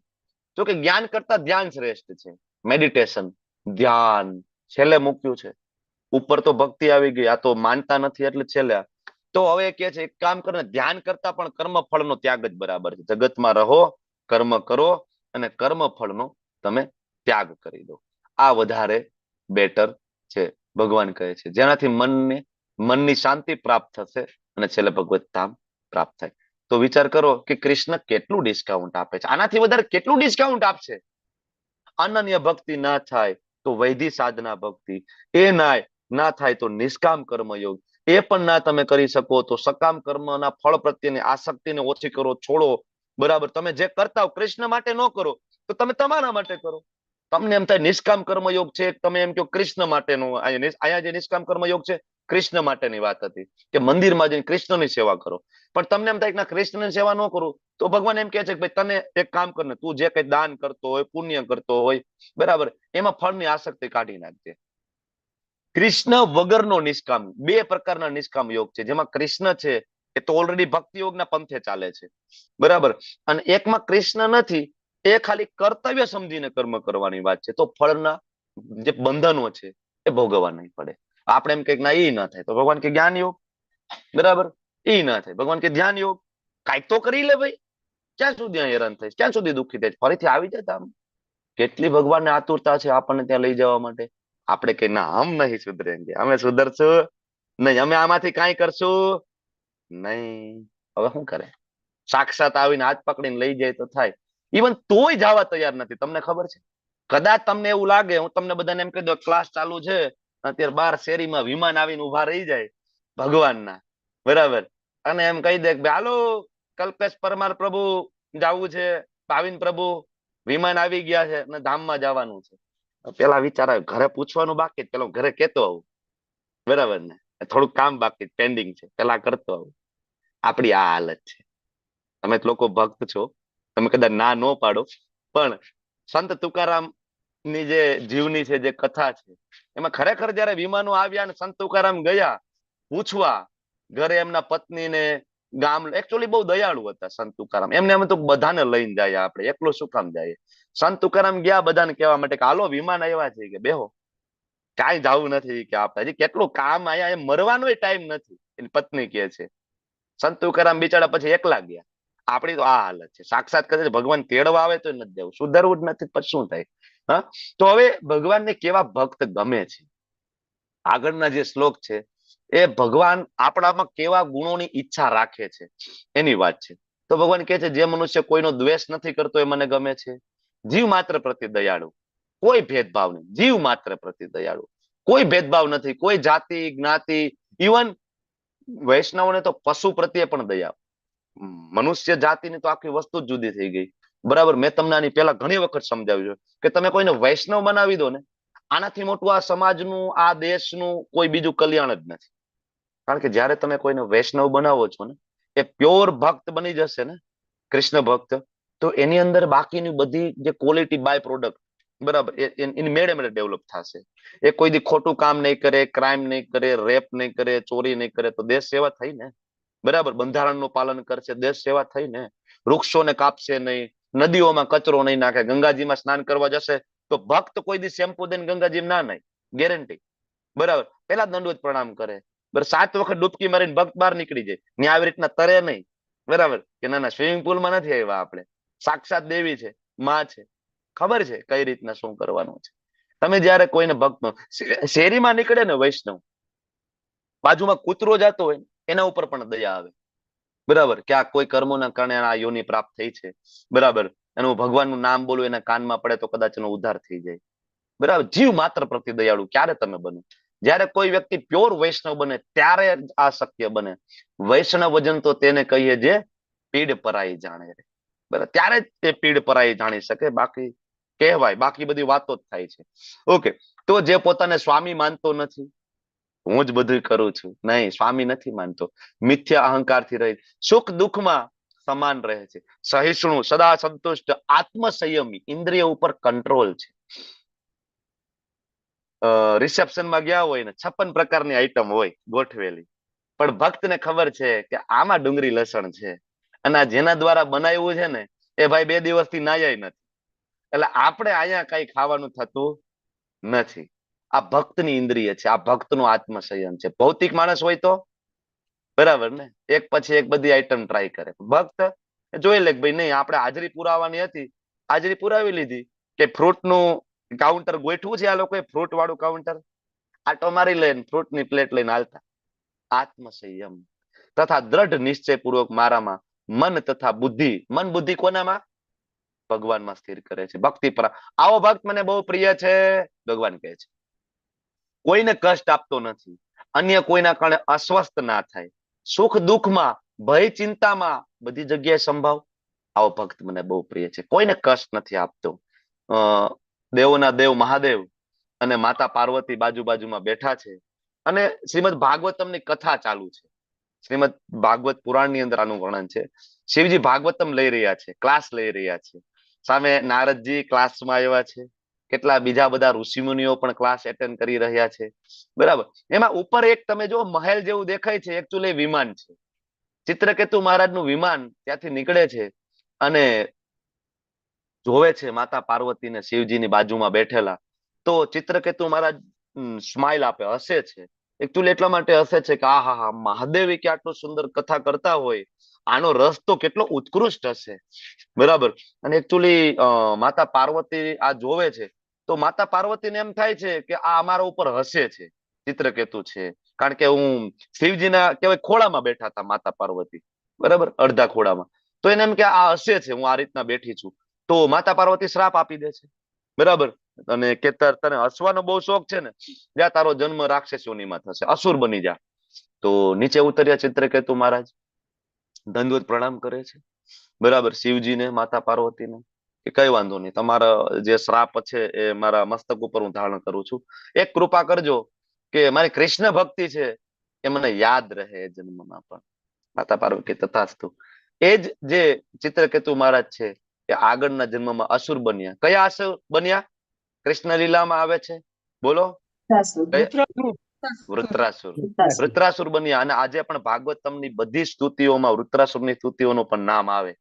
તમને એમ થાય અસુરની સ્તુતિ? હા, એ વૃત્રાસુર જે એ ભગવાનના મહાન ભક્ત હતા. અસુર યોનીમાં પણ એને જે સ્તુતિ કરેલી છે ઇન્દ્રની સામે, બધા દેવી દેવતાની સામે, આજે પણ સુવર્ણ અક્ષરો એ લખાયેલી છે, ભક્તો ગાય છે એને. બરાબર. શિવજી કહે છે કે આ તો જો આ ભગવાન વિષ્ણુના ભક્ત હતા, કૃષ્ણનો ભક્ત હતો, એટલે તે કે તમે શ્રાપ આપ્યો અને જતા રહ્યા. મારો ભક્ત હોય તો, શિવજીના ભક્ત હોય ને માતા પાર્વતીએ શ્રાપ આપ્યો હોય તો શું થાય? બરાબર. એટલે શિવજીના ભક્તો સ્વયં શિવજીને છોડે નહીં. માતા પાર્વતીની વાત તો દૂર છે. ખબર છે ને?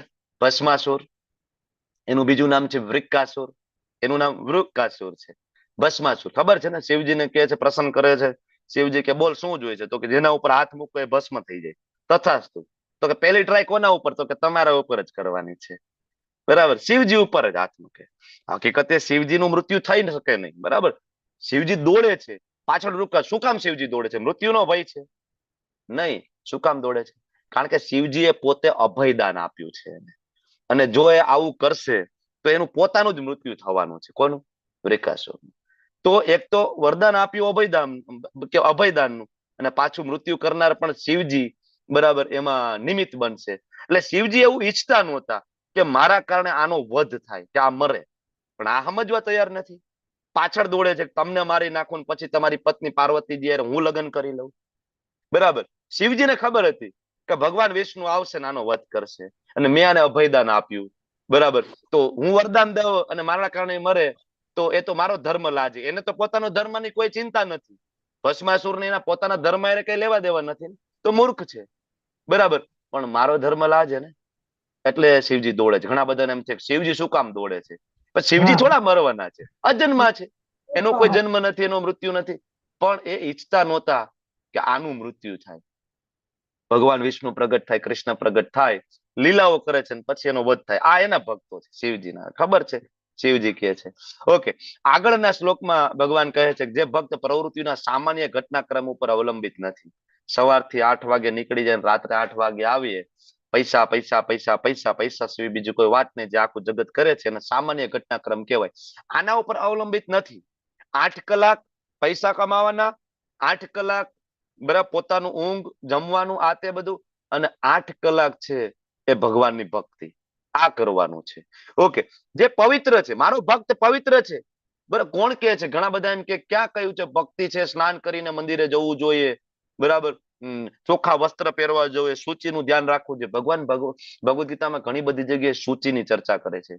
બાહ્ય સૂચિ, આભ્યંતર સૂચિ. અહીંયા પણ કે છે પવિત્ર હોય, મારો ભક્ત પવિત્ર હોય. સંન્યાસી બ્રહ્મચારી હોય દિવસમાં 3 વાર સ્નાન કરતા હોય, અને આપણે ગૃહસ્થ હોય દિવસમાં 2 વાર સ્નાન કરવું જોઈએ. પવિત્રતા. નિપુણ હોય, ભગવાનનો ભક્ત છે એટલે એવું નથી કે એને કઈ ખબર નથી પડતી. ભગવાન કે મારો ભક્ત એક્સપર્ટ છે. મારા ભક્તને બધા રસ્તાની ખબર છે. કર્મયોગની ખબર છે, નિષ્કામ કર્મયોગની ખબર છે, અષ્ટાંગ યોગની ખબર છે, જ્ઞાન યોગની ખબર છે, બધું ખ્યાલ છે. પણ મારો ભક્ત કેવો છે? નિપુણ. સર્વશ્રેષ્ઠ રસ્તો એમાંથી કાઢ્યા. દક્ષ છે મારો ભક્ત, છે નિપુણ છે, ચિંતા રહિત છે. મારા ભક્તને કોઈ ચિંતા નથી, કારણ કે હું બેઠો છું એના માટે. સમસ્ત દુઃખોથી મુક્ત છે, કોઈ ફળ માટે પ્રયાસ નહીં. અત્યંત પ્રિય છે સુદામાજી, બરાબર ને. સામાન્ય ઘટનાક્રમ ઉપર કહેવાય કે એને કોઈ લેવા દેવા નથી. સતત કૃષ્ણની ભક્તિમાં. એના પત્ની કે છે કે જાઓ ને, તમારા ભાઈબંધ છે દ્વારકાના નાથ, બરાબર, કઈક એની પાસેથી લઈ આવો કે આપણે ખાવા ખીચડી નથી ઘરમાં. કે બધું તો આપ્યું છે, આટલું કે હવા આપી, ઓક્સિજન આપ્યું, પાણી આપ્યું, તને મને 2 આંખો, કાન, નાક, શરીર આપ્યું. આટલી તો કૃપા છે, તોય તારી કે તું ધરાતી નથી કે. તો કે તો કે તમે જાવ કે. છેલ્લે કે છે એક કામ કરો, મળવા તો જાવી. મળવા જવામાં શું વાંધો છે? સુદામા કે ભાઈ મળવા જઈશ, જો માગીશ નહીં પછી મને કહેતી નહીં, આવીને પછી ઝઘડો ન કરતી, માગીશ નહીં આજે, ખાલી મળવા જ જઈશ કે ભાઈબંધ કેમ છો. નીકળ્યા સુદામા, બરાબર, અને ગયા દ્વારકામાં. ઘણા બધા એમ કે છે કે સુદામા ગયા, દ્વારકામાં એના દ્વારપાલ ઉભા રાખ્યા, અંદર જવા ના દીધા. ભાગવતમાં આવી કોઈ ચર્ચા નથી. આ બધી પોતાની બની બનાયેલી. ભગવાનના દ્વારકામાં, ભગવાનના મહેલમાં બ્રાહ્મણો, વૈષ્ણવો એને પ્રવેશ માટે કોઈ પરમિશનની જરૂર જ નહોતી. ગમે ત્યારે ડાયરેક્ટ કૃષ્ણને મળી શકતા હતા. જેમ રામચંદ્રજીને એક કૂતરો પણ ફરિયાદ કરવા ગયો હતો રામચંદ્રજીની સભામાં. કૂતરો અંદર સભામાં જઈને રામચંદ્રજીને ફરિયાદ કરે છે. પ્રસંગ આખો બીજો છે, બરાબર.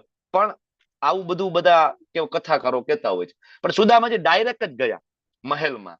અને જેવી કૃષ્ણને ખબર પડી, કૃષ્ણ દોડતા દોડતા, ઉત્તરીય વસ્ત્ર પડી જાય છે, ચાખડીઓ પગમાં પહેરેલી નથી, મારો મિત્ર આવ્યો, દોડતા દોડતા ભેટી પડે છે, બરાબર. અને એવી આગતા સ્વાગતા કરે છે, સિંહાસન ઉપર બેસાડીને ભગવાન સ્વયં ચરણ પખાડે છે. રૂક્ષ્મણીજીને કહે છે ચામર ઝુલાવો. સાક્ષાત લક્ષ્મીજી સુદામાજીને ચામર ઢોળે છે, બોલો, બરાબર. અને પછી સુદામાજી ફાટી ગયેલી ધોતી, બરાબર, એમાં નાની એવી પોટલી, બરાબર, પોટલી હંતાળે છે. કારણ કે આ ભગવાનનો આજે વૈભવ જોયો ને, એને એમ થયું કે આ કાચા તંદુર મોકલાવ્યા તો છે, પણ આ કાચા તંદુરની પોટલી કઢાય નહીં, બરાબર. તો ભગવાન જોઈ ગયા કે આ પોટલી હંતાળે છે. તરત ભગવાન કે છે શું હંતાળે છે? કે બોલી કે કાંઈક તો લઈ આવ્યો હોય, મારી ભાભી કે તને કોઈ દી ખાલી હાથે મોકલે નહીં, મને ખબર છે. શું લઈ આવ્યો? બોલી કે મારા માટે. એમ કરીને પોટલી ખેંચી લે છે. પોટલી ખેંચીને પોટલી ખોલે, ત્યાં તો કાચા તંદુર પૌવા, જેને આપણે કહીએ કે આ તો મારા ફેવરિટ છે. કે કેમ? કે આજે તારી ટેવ ગઈ નથી એકલા એકલા ખાવાની. હે, ભણતા હતા ત્યારે તું એકલા એકલા ખાઈ લેતો ઝાડવા ઉપર ચડીને, યાદ છે ને? આજે ટેવ ગઈ નથી, લાવી કે. એમ કરીને પહેલી મુઠ્ઠી ખાય છે, બીજી મુઠ્ઠી ખાય છે, ત્રીજી મુઠ્ઠીમાં અંદરથી રૂક્ષ્મણીજી આવીને પકડી લે છે. હવે રહેવા દેજો. કારણ કે પહેલી મુઠ્ઠી ખાય છે ને, દ્વારકા જેવું જ ઐશ્વર્ય પોરબંદરમાં, બરાબર, ભગવાન આપે છે. બીજી મુઠ્ઠી ખાય છે તો ભગવાનની જે લક્ષ્મી સ્વરૂપા રૂક્ષ્મણીજી, બરાબર, એવું જ સૌંદર્ય અને એવું શક્તિ સંપન્ન એમની પત્નીને બધાને કરે છે, બરાબર, નોકર ચાકરો બધા. અને હવે જો ત્રીજી મુઠ્ઠી ખાઈ લે ને ભગવાન, તો ભગવાન એમ કહી દે કે આ બધી રાણીઓ છે ને 16,108 બધી જાઓ પોરબંદર અને સુદામાજીની સેવા કરજો, હું અહીં એકલો બરાબર છું. ભગવાન કે હવે આ બરાબર છે, બરાબર. તો એટલે હાથ પકડી લીધો, હવે રહેવા દેજો. આ ભગવાન આવા ભક્ત ગમે છે, નિપુણ છે, ચિંતા રહિત છે, દુઃખોથી મુક્ત છે. કદી હર્ષ પામતો નથી, શોક નથી કરતો, પશ્ચાતાપ નથી. કારણ કે એવું કામ જ ના કરે ને કે પાછળથી પશ્ચાતાપ કરવો પડે. કોઈ ઈચ્છા નથી, શુભ હોય કે અશુભ હોય, બધી વસ્તુનો પરિત્યાગ. એ ભક્ત મને બહુ પ્રિય છે. કોઈ દી શોક નહીં. પ્રહલાદ મહારાજ એના પોતાના પિતા એક પણ એવી યુક્તિ બાકી નથી રાખતા ને મારી નાખવા માટે. પોતાના પિતા, વિચાર તો કરો, પોતાના પિતા, બરાબર. આપણે થોડુંક ભક્તિમાં અગવડતા હોય તો આપણે છોડી દઈએ. ઘરના માનતા નથી માળા કરવામાં, બરાબર, ઘરના સપોર્ટ નથી કરતા મારે, બરાબર. પ્રહલાદ મહારાજના પોતાના પિતા, હાથી નીચે, હાથીના પગ નીચે કચડાવી દેવો, અગ્નિમાં પોતાની બેન હોલિકાને કીધું ભાઈ બેસ ખોળામાં લઈને, બરાબર, પહાડ ઉપરથી ફેંકી દેવો, ઝેરી સાપની વચ્ચે મૂકવો, એક પણ યુક્તિ બાકી નહીં. વાક શું છે નાના બાળકનો? કે કૃષ્ણ ભક્ત છે, વિષ્ણુ ભક્ત છે, અને ભગવાન એના માટે સાક્ષાત પ્રગટ થાય છે. સાક્ષાત પ્રગટ. ભગવાનને આવા ભક્ત પ્રિય છે. જે શત્રુઓ તથા મિત્ર પ્રતિ સમાન. માન હોય કે અપમાન, બહુ અઘરી વસ્તુ છે ને. માન ને અપમાનમાં બેયમાં સેમ રહેવું. આપણું કોઈક અપમાન કરે તો આપણો પારો ચડી જાય, માળા સાઈડમાં મૂકી દે થોડીક વાર પૂરતી. બોલ, હમણાં તિલક કર્યું છે, થોડાક દિવસ જ થયા છે, આ તો તું ઓળખતો નથી અમને, અમે તારા જેવા જ છીએ. તરત આપણે આપણા કેવો ઓરિજિનલ રંગમાં તરત આપણે આવી જઈએ, કે ખોટી વાત છે? બરાબર ને? પણ ભગવાન કે છે માન અને અપમાનમાં, ઠંડી તથા ગરમીમાં, સુખ તથા દુઃખમાં, કીર્તિ અપકીર્તિ સંભાવ, બધીમાં, આ બધામાં સંભાવ રહે. દુસંગથી સદા અડગો, ખરાબ સંગતથી મારો ભક્ત દૂર હોય. સદા મૌન, ભૌતિક વાતોથી મૌન. સતત કૃષ્ણ કથા, ભગવદ્ ગીતા, ભાગવતમ, એને સાચું મૌન કીધું છે શાસ્ત્રમાં. મળે તે વસ્તુથી સંતુષ્ટ, નિવાસ માટે ઘરની પરવાની. જે કઈ હોય એનાથી સંતુષ્ટ, જે જ્ઞાનમાં દ્રઢ રહે છે ને ભક્તિમાં સંલગ્ન રહે છે, આવો મનુષ્ય મને અત્યંત પ્રિય છે. માન અને અપમાન બેયમાં સમાન, સુખ અને દુઃખ. બાજુમાં જે પ્રસંગ છે, અમરીશ મહારાજનો પ્રસંગ છે, શ્રીમદ ભાગવતમમાં કથા આવે છે. એક દિવસ અમરીશ મહારાજ છે એકાદશીના ઉપવાસ કરીને બીજા દિવસે દ્વાદશીના પારણા હતા. સવારમાં પારણાનો સમય થયો અને દુર્વાસા ઋષિ આવ્યા, અને દુર્વાસા ઋષિએ કહ્યું કે ભાઈ હું સ્નાન કરીને આવું છું. સ્નાન કરવા ગયા તો પાળનો સમય જતો રહેતો હતો. તમને બધાને ખબર છે, તમે લોકો પણ એકાદશી કરો છો એટલે તમને ખ્યાલ હશે કે દ્વાદશી એટલે બારસના દિવસે સવારે એક પર્ટિક્યુલર ટાઈમમાં તમારે ઉપવાસને તોડવાનો હોય, પારણ કરવાના હોય. હવે એ સમય તો જતો રહે છે, કારણ કે મતલબ જતો જાય છે. દુર્વાસા મુનિ સ્નાન કરવા ગયા તો અમરીશ મહારાજને એમ થાય છે કે પારણ નહીં કરવું તો આ તો મારી ભગવાનની સેવા હતી, મારે તો બેસ્ટ ઓફર કરવું જોઈએ, યોગ્ય સમયે મારા પારણ કરી લેવું જોઈએ. તો મંત્રીઓને બોલાવે છે, શું કરવું જોઈએ? કે ઋષિ આવ્યા છે અને એને મૂકીને જો આપણે જમી લઈએ તો એ ઋષિનું અપમાન કહેવાય, મહેમાનનું અપમાન કહેવાય. બરાબર? તો મંત્રીઓ બધા કે છે કે મહારાજ તમારે તો નિર્જલા હતી ને, તો એક કામ કરો ને, ભગવાનનું થોડું ચરણામૃત ખાલી લઈ લો ને. બરાબર? એટલે ઋષિનું અપમાન પણ નહીં થાય અને તમારા પારણા પણ થઈ જશે. અમરીશ મહારાજ કે આ બરાબર છે, ચરણામૃત લીધું. પણ દુર્વાસા મુનિ આવ્યા. હવે એને તો ખબર, અંતર્યામી, પોતાને ખ્યાલ તો છે દુર્વાસા મુનિને. તરત ક્રોધિત, આમ તો રુદ્ર અવતાર છે શિવજીના દુર્વાસા, એ તરત ક્રોધિત. બરાબર? અને હવે તરત જ કહેવાય કે ગુસ્સામાં પોતાની લટમાંથી, બરાબર, એક રાક્ષસને ઉત્પન્ન કરે છે. કૃત્યા કે એવું કઈક નામ છે, ભાગવતમાં એક્ઝેક્ટ નામ ભૂલી ગયો. રાક્ષસને ઉત્પન્ન કરે અને કે છે કે અમરીશ છે કપટી છે અને એને મારી નાખો. કૃત્યા ને? હા, બરાબર. હા, યસ યસ પ્રભુ, થેન્ક યુ. તો કે છે કે આને મારી નાખ, અમરીશ કપટી છે. અને જેવી આ વાત છે, અમરીશ મહારાજ હાથ જોડીને ઉભા છે. રાજા હતા પણ ભગવાનના પરમ ભક્ત. કે સારું, કે આટલો સમય તો મને મળ્યો, ખબર તો પડી ગઈ કે હવે મને મારી નાખશે તો મને ભગવાનના નામનો જપ કરવાનો સમય મળી ગયો, અને આવું મરી જાય તો ભગવત ધામ મને પ્રાપ્ત થશે, કોઈ ચિંતા નથી, તો સારું થઈ ગયું. ભગવાનનો ભક્ત આવું વિચારે. પણ ભગવાનનું સુદર્શન ચક્ર ત્યાંથી નીકળી ગયું છે વૈકુંઠમાંથી. તરત જ અમરીશ મહારાજની રક્ષા કરવા માટે આવ્યું અને પેલા તો આ રાક્ષસ જે કૃત્ય હતો એનો વધ કર્યો, અને પછી એ સુદર્શન છે કોની પાછળ? દુર્વાસાની પાછળ. આગળ દુર્વાસા, પાછળ સુદર્શન. દુર્વાસા મુનિ દોડતા દોડતા સૌથી પહેલા જાય છે બ્રહ્મલોકમાં, બ્રહ્માજી પાસે. બ્રહ્માજી મને બચાવો, મારી પાછળ સુદર્શન છે. બ્રહ્માજી કે ભાઈ એમાં આપણું કઈ ના હાલે, તમે થોડુંક હાયર ઓથોરિટીમાં જાઓ. બ્રહ્માજી ત્યાંથી સોરી દુર્વાસા દોડતા દોડતા શિવજી પાસે જાય છે કે દેવોના દેવ મહાદેવ મારું રક્ષણ કરો, મારી પાછળ સુદર્શન છે. શિવજી કે ભાઈ આ આપણું કાર્યક્ષેત્ર નહીં, સુદર્શન તો નારાયણ વિષ્ણુનું, આમાં હું કઈ હસ્તક્ષેપ ના કરી શકું ને. તો દોડતા દોડતા પછી ક્યાં જાય છે? ભગવાન વિષ્ણુના ધામમાં. બરાબર? ભગવાન વિષ્ણુ કે આવો આવો, બેસો, શું ચા પાણી ઠંડુ કઈ પીશો, મંગાવું? કે એ બધી વાત પછી. પેલા એ કે તમારું સુદર્શન પાછળ છે, એને તમે બંધ કરો. બરાબર? મારા એકચ્યુઅલી એ સુદર્શનની ગરમી એટલી હતી ને કે દુર્વાસાના પાછળના જે પીઠ, એની ચામડી બળીને ઓગળીને લટકતી હતી. શાસ્ત્રમાં ત્યાં સુધીનું વર્ણન આવે છે કે એ ચામડી ઓગળીને લટકતી હતી. આચાર્યો સમજાવે છે એટલી બધી ગરમી. ભૂખ્યા તરસ્યા દોડી રહ્યા છે, એક લોકમાંથી બીજા લોક, બીજા લોકમાંથી ત્રીજા લોકમાં. કેટલો બધો સમય વીતે છે પણ સુદર્શન મહારાજ છોડતા નથી. અને ભગવાનને કહે છે ભગવાન મને બચાવો. ભગવાન વિષ્ણુ કહે છે, ભાગવતમની અંદર વર્ણન છે, અહમ ભક્ત પરાધીનું. શક્ય નથી, કારણ કે સુદર્શન વૈષ્ણવ છે અને તમે જે અપરાધ કર્યો છે વૈષ્ણવ અપરાધ છે, એટલે એક વૈષ્ણવ બીજા વૈષ્ણવની મદદ કરવા માટે નીકળી ગયું છે. મારા હાથમાં પણ સુદર્શન નથી અત્યારે. એ સુદર્શન વૈષ્ણવની સેવામાં નીકળી ગયું છે.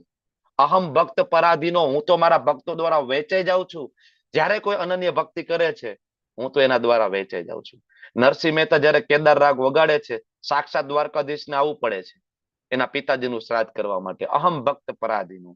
દુર્વાસા મુનિ કે રસ્તો શું પ્રભુ? તો કે જેનો તમે અપરાધ કર્યો છે એની પાસે જાઓ, એક ક્ષમા કરે તો શક્ય બને. દોડતા દોડતા ગયા અમરીશ મહારાજ પાસે, દંડવત પ્રણામ કરીને, ભૂલ થઈ ગઈ મહારાજ, ક્ષમા કરો.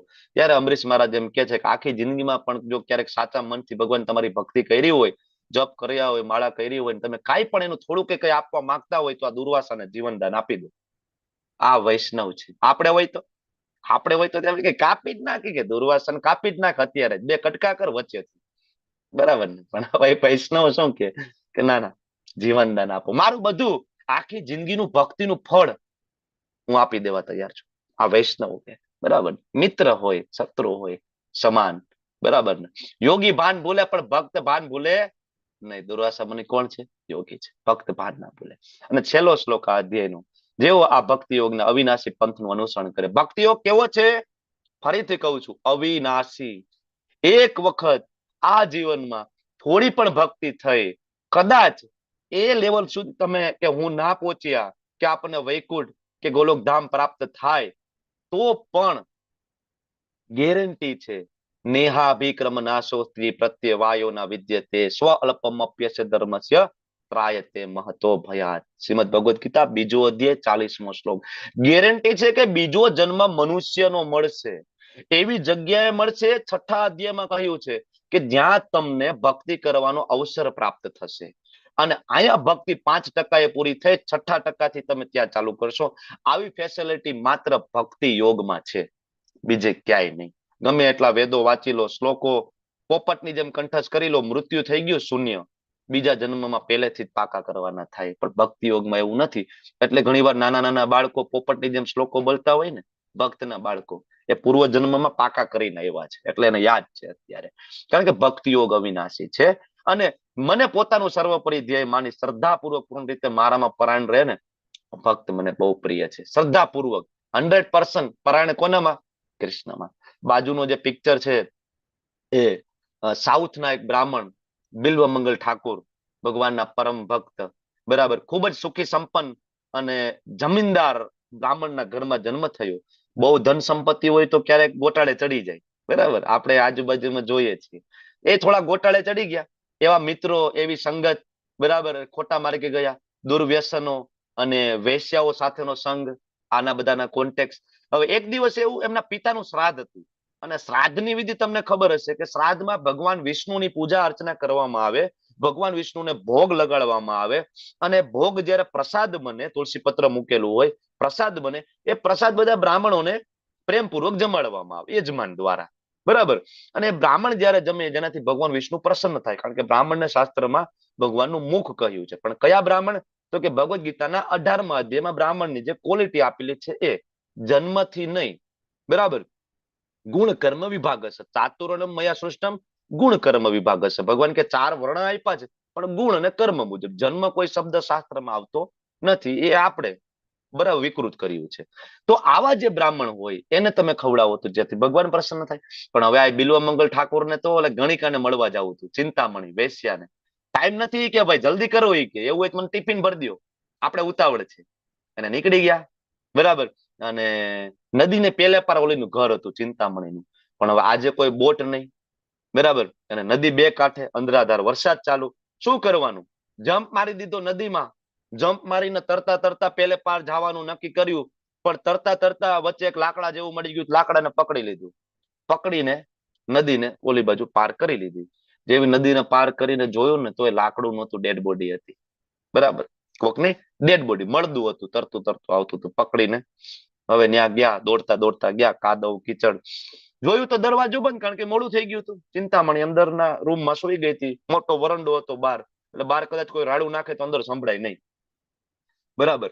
દરવાજા ખખડાવે, સંભળાય નહીં. પછી જોયું કે હવે તો આ વાંડો ઠેકવાનો રહેશે, આપણે વરંડો, દિવાલ ઠેકવી પડશે. જોયું એક દોયડા જેવું દેખાય છે, દોયડું પકડી લીધું. પકડીને ઓલી બાજુ કુદાકો મારે છે. પછી જોયું તો દોયડું નહોતું, કાળોતરો સાપ હતો. બરાબર. એ પકડીને ઓલી બાજુ કુદાકો મારી દીધો. ત્યાં જઈને દરવાજો ખખડાવે છે, ચિંતામણી દરવાજો ખોલે છે, બધો વૃત્તાંત સંભળાવે છે. તું દરવાજો બંધ કરીને બેઠી છો, હે? તને મળવા માટે મેં કેટલું આ કર્યું, તે કર્યું, ઓલું કર્યું. આવી સેમ કથા છે એ રામચરિત માનસના રચયિતા ગોસ્વામીજી તુલસીદાસજીની છે. મળતી મળતી કથા છે, ઘણી બધી. બરાબર. સિક્વન્સ મોટા ભાગના એમાં પણ આવો જ પ્રસંગ બને છે. અને ગયા અને એ જે ચિંતામણીના શરીરમાં બિલ્વમંગલ ઠાકોરના પૂર્વ જન્મના ગુરુ પ્રગટ થાય છે. અને ચિંતામણીના શરીરમાંથી ગુરુ મહારાજ એ બિલ્વમંગલ ઠાકોરને આદેશ આપે છે કે આ શરીરમાં, મારા શરીરમાં આટલી બધી આસક્તિ રાખી ને, આટલી આસક્તિ જો કૃષ્ણના ચરણ કમળમાં રાખી હોત ને, ભગવત ધામ પ્રાપ્ત થઈ જાય. અને જયારે આ શબ્દ સાંભળે છે ને હૃદયમાં ચૂભે છે, બરાબર, તીરની જેમ, ત્યાંથી તરત બધું છોડી નીકળી જાય છે. કોઈને કીધા વગર સીધું વૃંદાવનની વાટ પકડે છે. રસ્તામાં એક બીજી સ્ત્રી મળે છે, બરાબર. એક સ્ત્રી આગળ ને પાછા બિલ્વમંગલ ઠાકોર એની પાછળ પાછળ ગયા. સ્ત્રી આગળ ગઈ અને એનું ઘર આવી ગયું, ઝૂંપડું. બહાર એના પતિ બેઠા હતા ઝાડવાની નીચે. તો પતિને કીધું કે ભાઈ એક પુરુષ મારો પીછો કરે છે. તો ઓલી સ્ત્રી અંદર વહી ગઈ ને પતિ બહાર બેઠા હતા. તો બિલ્વમંગલ ઠાકોર આવ્યા તો પૂછ્યું, ભાઈ કેમ ભાઈ મારી પત્નીનો પીછો કરો છો, શું થયું, કઈ કામ હતું? પ્રેમથી પૂછ્યું. એ સમયના માણસો સત્વગુણી હતા. અત્યારના માણસો પૂછે નહીં, ધોકો લઈને પેલા પગ ભાંગી નાખે, પછી કે શું હતું, બરાબર. કારણ કે ફેર છે યુગ પ્રમાણે. તો શું હતું બોલો નહીં કે. તો બિલ્વમંગલ ઠાકોર કે તમારી પત્નીને બોલાવો ને, માતાજીનું મારું કામ છે. બોલાવી દીધી. બોલો, આપણે બોલાવી દઈ, બોલાવી દીધી. આ કે બોલાવે છે, હાલ ને બહાર આવી કે તમારા વાળમાંથી પીન આપો ને. પીન લઈને બે આંખું ફોડી નાખે બિલ્વમંગલ ઠાકોર. બે આંખ ફોડી નાખે કે આ આંખ જ છે ને મને મારા કૃષ્ણ પ્રતિ જવામાં નડતર રૂપ બને છે, મને કામ વાસના આસક્તિમાં ધકેલે છે. બે આંખ ફોડીને વૃંદાવન તરફ, વૃંદાવનની વાટ પકડે છે. 700 વર્ષ સુધી વૃંદાવનમાં બેઠા બેઠા ભગવાન કૃષ્ણનું એવું કીર્તન કરે છે, સાક્ષાત કૃષ્ણ પ્રગટ થાય છે, બે આંખો એને પ્રદાન કરે છે, દર્શન કરે છે કૃષ્ણના. પછી બિલ્વમંગલ ઠાકોર કહે છે બે આંખ પાછી લઈ લો. જે આંખે કૃષ્ણના દર્શન થયા ને એ આંખે બીજા કોઈના દર્શન નથી કરવા. બે આંખ પાછી લઈ લો. સેમ સુરદાસજી, તમે નામ સાંભળ્યું હશે. સુરદાસજીને પણ આંખો આપે છે, સુરદાસજી ના પાડે છે, આંખો લઈ લો પાછી. જોતી જ નથી. જે આંખે તમારા દર્શન થઈ ગયા, બીજા કોઈના શું દર્શન કરીને ફાયદો છે મને, બરાબર. અને ભગવાન સાક્ષાત પ્રગટ થાય છે, રોજ કીર્તન સાંભળે છે. સ્વયં મુક્તિ દેવી મૂર્તિમાન સ્વરૂપે પ્રગટ થઈને આવે છે દેવી કે બિલ્વમંગલ ઠાકોર તને મુક્તિ આપી દો. કે મુક્તિ નહીં જોઈએ મારે, મારે મોક્ષ નથી જોઈતો, મારે મુક્તિ નથી જોઈતી, મારે તો મારા ભગવાનની ભક્તિ જોઈએ છે, મારે મારા ભગવાનનું કીર્તન નામ જપ જોઈએ છે, ભક્તિ જોઈએ છે, બરાબર. આ વસ્તુ છે, બહુ જ મહત્વની વસ્તુ છે. ભક્તિ સર્વોચ્ચ છે, બરાબર. તો આમાં ઘણા બધા મહત્વના કન્સેપ્ટ ક્લિયર થયા.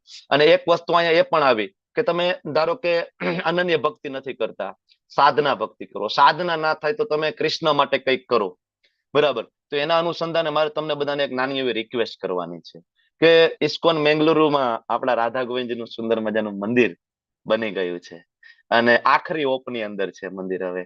અને ટૂંક સમયમાં આપણે સરસ મજાનું ઓપનિંગ કરવું છે, પણ લક્ષ્મી સેવાની જરૂર છે. અત્યાર સુધી મેં તમને આ બાબતે રિક્વેસ્ટ નથી કરી, પણ આ 12મા અધ્યાયમાં સ્વયં ભગવાન કહે છે કે ભાઈ તમારાથી આ ના થાય તો કરો, આ ના થાય તો આ કરો, આ ના થાય તો આ કરો. તો આપણે ભક્તોએ બધા જ રસ્તાથી ભગવાનને પ્રસન્ન કરવાની કોશિશ કરવી જોઈએ, બધા જ રસ્તા.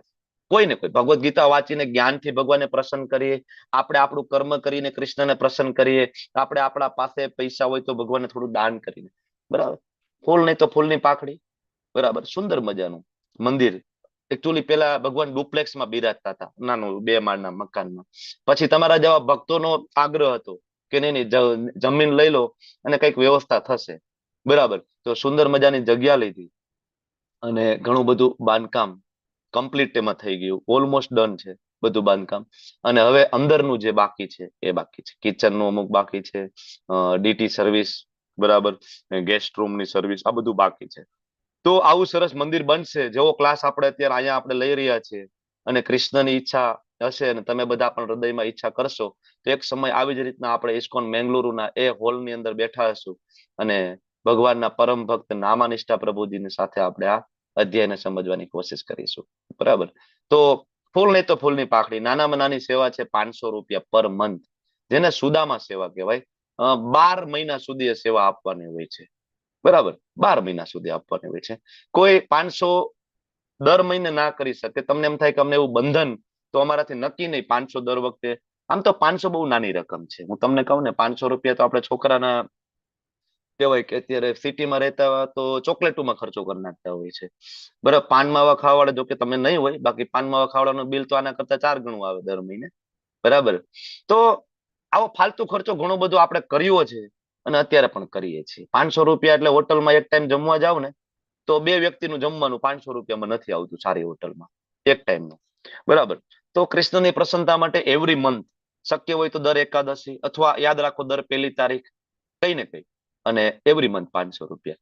તમને એમ થાય દર મહિને નહીં થાય તો વન ટાઈમ, તમને એમ થાય 500 નહીં તો whatever amount you wish, whatever, 100 રૂપિયા. શું કામ હું તમને કહું છું? કારણ કે તમને મારે સેવામાં લગાડવાના છે.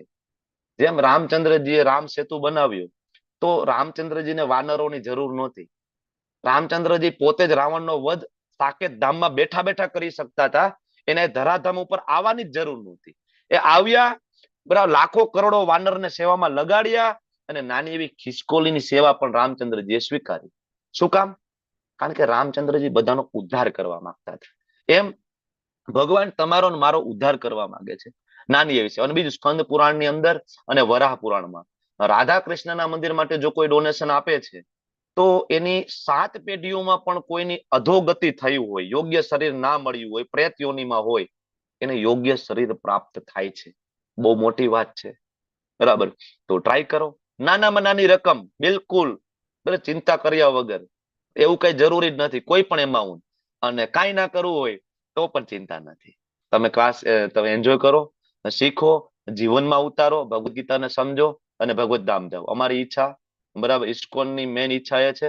અને ઇવન આપણા જે ક્લાસ છે, આ ક્લાસનો મૂળ હેતુ એ જ છે કે જેટલી પણ બેચ લેવલ 1 ની થાય એમાંથી એક એવો કોઈ વ્યક્તિ નીકળે ને કે જે કૃષ્ણ ભક્ત બની જાય. આ આપણો મેઇન હેતુ છે. ઇવન શ્રીલ પ્રભુપાદજી જયારે લખે છે ભગવદ ગીતા, અને પ્રસ્તાવનામાં છેલ્લે પ્રભુપાદ પોતે લખે છે કે આવડું મોટું મિશન છે ને, આવડું મોટું મિશન, એમાં કોઈ એક જો ભક્ત, શુદ્ધ ભક્ત બની ગયો ને તો આ મારું ઇસ્કોન છે સફળ છે. એમના ગુરુ મહારાજ છે ભક્તિ સિદ્ધાંત સરસ્વતી મહારાજ. એ એમ કે છે કે ખાલી મને કોઈ એક મધ્યમ કક્ષાનો ભક્ત મળી જાય ને, 3 પ્રકારના ભક્તો આપણે આગળ ચર્ચા કરશું, એક ભક્ત મળી જાય ને તોય બહુ થઈ ગયું. બરાબર, તો એન કેન પ્રકારે તમે લોકો આ સેવા લઈ શકો છો. અને એના માટે તમે ભાવિન પ્રભુ, જીવેશ્વર પ્રભુ, અમરીશ પ્રભુ અને ઇવન મને, બરાબર, તમે ડાયરેક્ટ કોન્ટેક્ટ કરી શકો છો. રેડી? જેથી જીવેશ્વર પ્રભુને કંઈક અપીલ કરવી છે થોડી. યસ પ્રભુ, આર યુ ધેર? યસ પ્રભુ. Yes live please. ચાલુ રાખવાનું છે પ્રભુ. વાંધો નહીં પ્રભુ, ઓકે ડોનેશન ની અપીલ છે, કરો ને. ઓકે. હરે કૃષ્ણ બધાને. કહેવાનું તો કઈ નવું નથી, પ્રભુએ જે કીધું એ જ કહેવાનું છે. પણ કાલે એક મીટિંગ થઈ હતી સેન્ટરમાંથી, નામનિષ્ઠા પ્રભુ અને બધા લેંગ્વેજના જે પણ કોર્ડિનેટર હતા ટેમ્પલ ડોનેશન માટે. કેમ કે હવે ટાઈમ ઓછો રહ્યો છે અને મોટા મોટી આંકડો કંઈક નીકળ્યો તો 6 કરોડની આસપાસ, 6 કરોડ ભેગા કરવાના છે બધામાંથી. એટલે આપણે એવું નથી કહેતા કે એક જ જણ બધા આપી દે, પણ જે પણ આપણને નોલેજ મળ્યું છે એના અમારી સ્ટાફ પ્રભુ ને ઇસ્કોન મેંગલુરુ થકી, તો પે બેક નો ટાઈમ છે. તો કોઈ પણ ઘરમાં ક્લેશ કે કંઈ પણ ના થાય એ રીતે આપણાથી જે પણ મેક્સિમમ નીકળતું હોય એ બધાએ આપવું જોઈએ. અને ઓલરેડી આપણા ગુજરાતીમાંથી એકાદ મોટા મોટી આંકડો કહું તો 1 લાખની આસપાસ તો આપણા ગુજરાતી તરફથી જ આવી ગયું છે. બહુ સારી વાત કહેવાય. પણ કમ્પેરેટિવલી આપણે જોઈએ ને તો બહુ ઓછું કહેવાય. કેમ કે આપણી જે સ્ટ્રેન્થ છે ગુજરાતીની, સવારના ક્લાસમાં જુઓ તમે કે પછી જપા સેશનમાં જુઓ, બીજા લેંગ્વેજ કરતા આપણે બહુ મતલબ હેવી સ્ટ્રેન્થમાં હોઈએ છીએ. ડોનેશનમાં જોવા જઈએ ને તો બીજા બધા લેંગ્વેજમાં મલયાલમ, તેલુગુ એ બધામાં 8-8 લાખ સુધી પહોંચી ગયું છે. બસ એ જ અપીલ છે કે આપણે યથાશક્તિ દાન આપવાનું છે. અને હવેથી પણ જે ગ્રુપ બનાવ્યું છે એમાં આપણે પેલું પણ નથી નાખવાના સ્ક્રીનશોટ, કે કોઈને એવું લાગે કે નાનું દાન અમથું હોય તો પણ કરી શકાય છે, કે એવું જરૂરી નથી કે મોટી અમાઉન્ટ જ કરો. બરાબર છે. બસ એ અપીલ હતી. અને આ દાન કરવા માટે પણ મતલબ તમે યથાશક્તિ તો કરી જ શકો. બાકી જે તમારા રિલેટિવ્સમાં પણ જે અમુક સાથે વાત થઈ હતી તો એમાં એવું હતું કે રિલેટિવમાં પણ આવી રીતે વાત કરે ને તો કૃષ્ણ કોન્શિયસમાં ના હોય તો પણ આપણે સનાતન ધર્મ ના કોન્ટેક્ટમાં હોય તો પણ એ ઘણા લોકો આગળ આવે છે. તો અલ્ટિમેટલી મતલબ જે એમને જે અજ્ઞાત સુકૃતિ હોય એ મળી જ જાય કે રાધાકૃષ્ણનું મંદિર બની રહ્યું છે, તો એમાં આપણે સહભાગી થવું જોઈએ. તો બસ એ જ અપીલ હતી. કોઈ ટેકનિકલ કારણસર અટકે તો અમરીશ પ્રભુ છે, હું છું ગુજરાત તરફથી, અમે 2 જણા કોર્ડિનેટ કરી રહ્યા છે. તો પ્લીઝ કશે અટકો તો કહેજો. અને એવું પણ જરૂરી નથી કે તમે એક સાથે બધું આપી દો. તમને લાગે કે મતલબ ટાઈમ તો ઓછો છે, ડેફિનેટલી એપ્રિલ સુધીમાં આપણે થઈ જાય તો સારી વાત છે. પણ જે પણ ટુકડે કે નાની મતલબ જે પણ આપણાથી યથાશક્તિ હોય એ આપવું જોઈએ. અને એ પણ મતલબ કોઈ પણ શાંતિથી, મતલબ ઘરે કોઈ ક્લેશ કર્યા વગર, બરાબર ને? તો બસ એટલી અપીલ હતી પ્રભુ. Thank you. યસ પ્રભુજી, યસ, થેન્ક યુ. ખૂબ ખૂબ ધન્યવાદ. અને તમને બધાને અમારી કરબદ્ધ પ્રાર્થના છે કે મેક્સિમમ ટ્રાય કરો. પણ હરે કૃષ્ણ ઘરમાં પ્રભુજી, ઘરમાં પ્રોબ્લેમ. હા હા પ્રભુ. હરે કૃષ્ણ પ્રભુજી, મારે સુદામા સેવા આપી છે, તો હાજી. મંથલી એનએફટી જે ઓટો કટ થઈ જાય ને એકાઉન્ટમાંથી, એ રીતે એ સિસ્ટમમાં મારે કરવું છે. ઓકે, જીવેશ્વર સાથે પર્સનલી તમે આજે કોન્ટેક્ટ કરી લો એમના નંબરમાં, એટલે શું થઈ શકે છે જોઈ લેશે. હા. ચિંતા નહીં કરો, થઈ જશે. અને યસ, કઈ ને કઈ ફૂલ નહીં તો ફૂલની પાખડી, ભગવાનની સેવામાં લાગો. કારણ કે આપણી ઉપર અલગ અલગ પ્રકારના ઋણ છે, તમને બધાને ખ્યાલ હશે. એમાં એક બહુ ઇમ્પોર્ટન્ટ ઋણ છે, એને કહેવાય ઋષિ ઋણ. બરાબર? કે જ્યાંથી આપણને આ જ્ઞાન પ્રાપ્ત થયું છે, જ્યાંથી આપણને આ પરંપરા પ્રાપ્ત થઈ છે, એ ઋષિ ઋણ છે આપણું. બરાબર? દેવ ઋણ હોય, ઋષિ ઋણ હોય, પિતૃ ઋણ હોય. અને ઋણ ચૂકવવા માટેનો આપણી પાસે અવસર છે. કોઈ ચિંતા નથી કરવાની. નાનામાં નાની કોઈ પણ રકમ તમે ડોનેટ કરી શકો છો. મોટામાં મોટી કરવા વાળા છે 5 લાખ 10 લાખ, પણ ભગવાન માટે બે સમાન છે. ભગવાન માટે 1 રૂપિયા વાળો ડોનર અને 1 લાખ રૂપિયા વાળો ડોનર, બે એક સાથે જ ઉભા છે. અને એમાં ભગવાનને કોઈ એવું નથી કે આ મારા માટે મોટો છે. ઇવન અમારા માટે પણ એવું નથી. સૌથી ઇમ્પોર્ટન્ટ વસ્તુ છે તમારો ભાવ, તમારો પ્રેમ. તમારા પ્રેમ, તમારા ભાવ, તમારી ભક્તિપૂર્વક જે રાશિ આપી શકો ને એ આપો. પરાયણે નહીં, કચવાતા મને નહીં, અને ઘરમાં ક્લેશ કરીને તો બિલકુલ નહીં. બરાબર? ઘણી વખત તમને બહુ ઈચ્છા હોય પણ ઘર પરિવારના બીજા સભ્યો કૃષ્ણ ભાવના અમૃતમાં ના હોય, તો તમે કોઈ રકમ રાશિ આપો તો ઘરમાં ક્લેશ થાય, પ્રોબ્લેમ થાય. એવું પણ આપણે નથી કરવું. બરાબર? એટલે તમે તમારી રીતના જોઈ લો, બહુ પરફેક્ટલી, સરસ રીતના, સ્મૂધલી જાય એ રીતના આપણે કરવું છે. ખૂબ ખૂબ ધન્યવાદ, થેન્ક યુ. તો સેશન અહીં વિરામ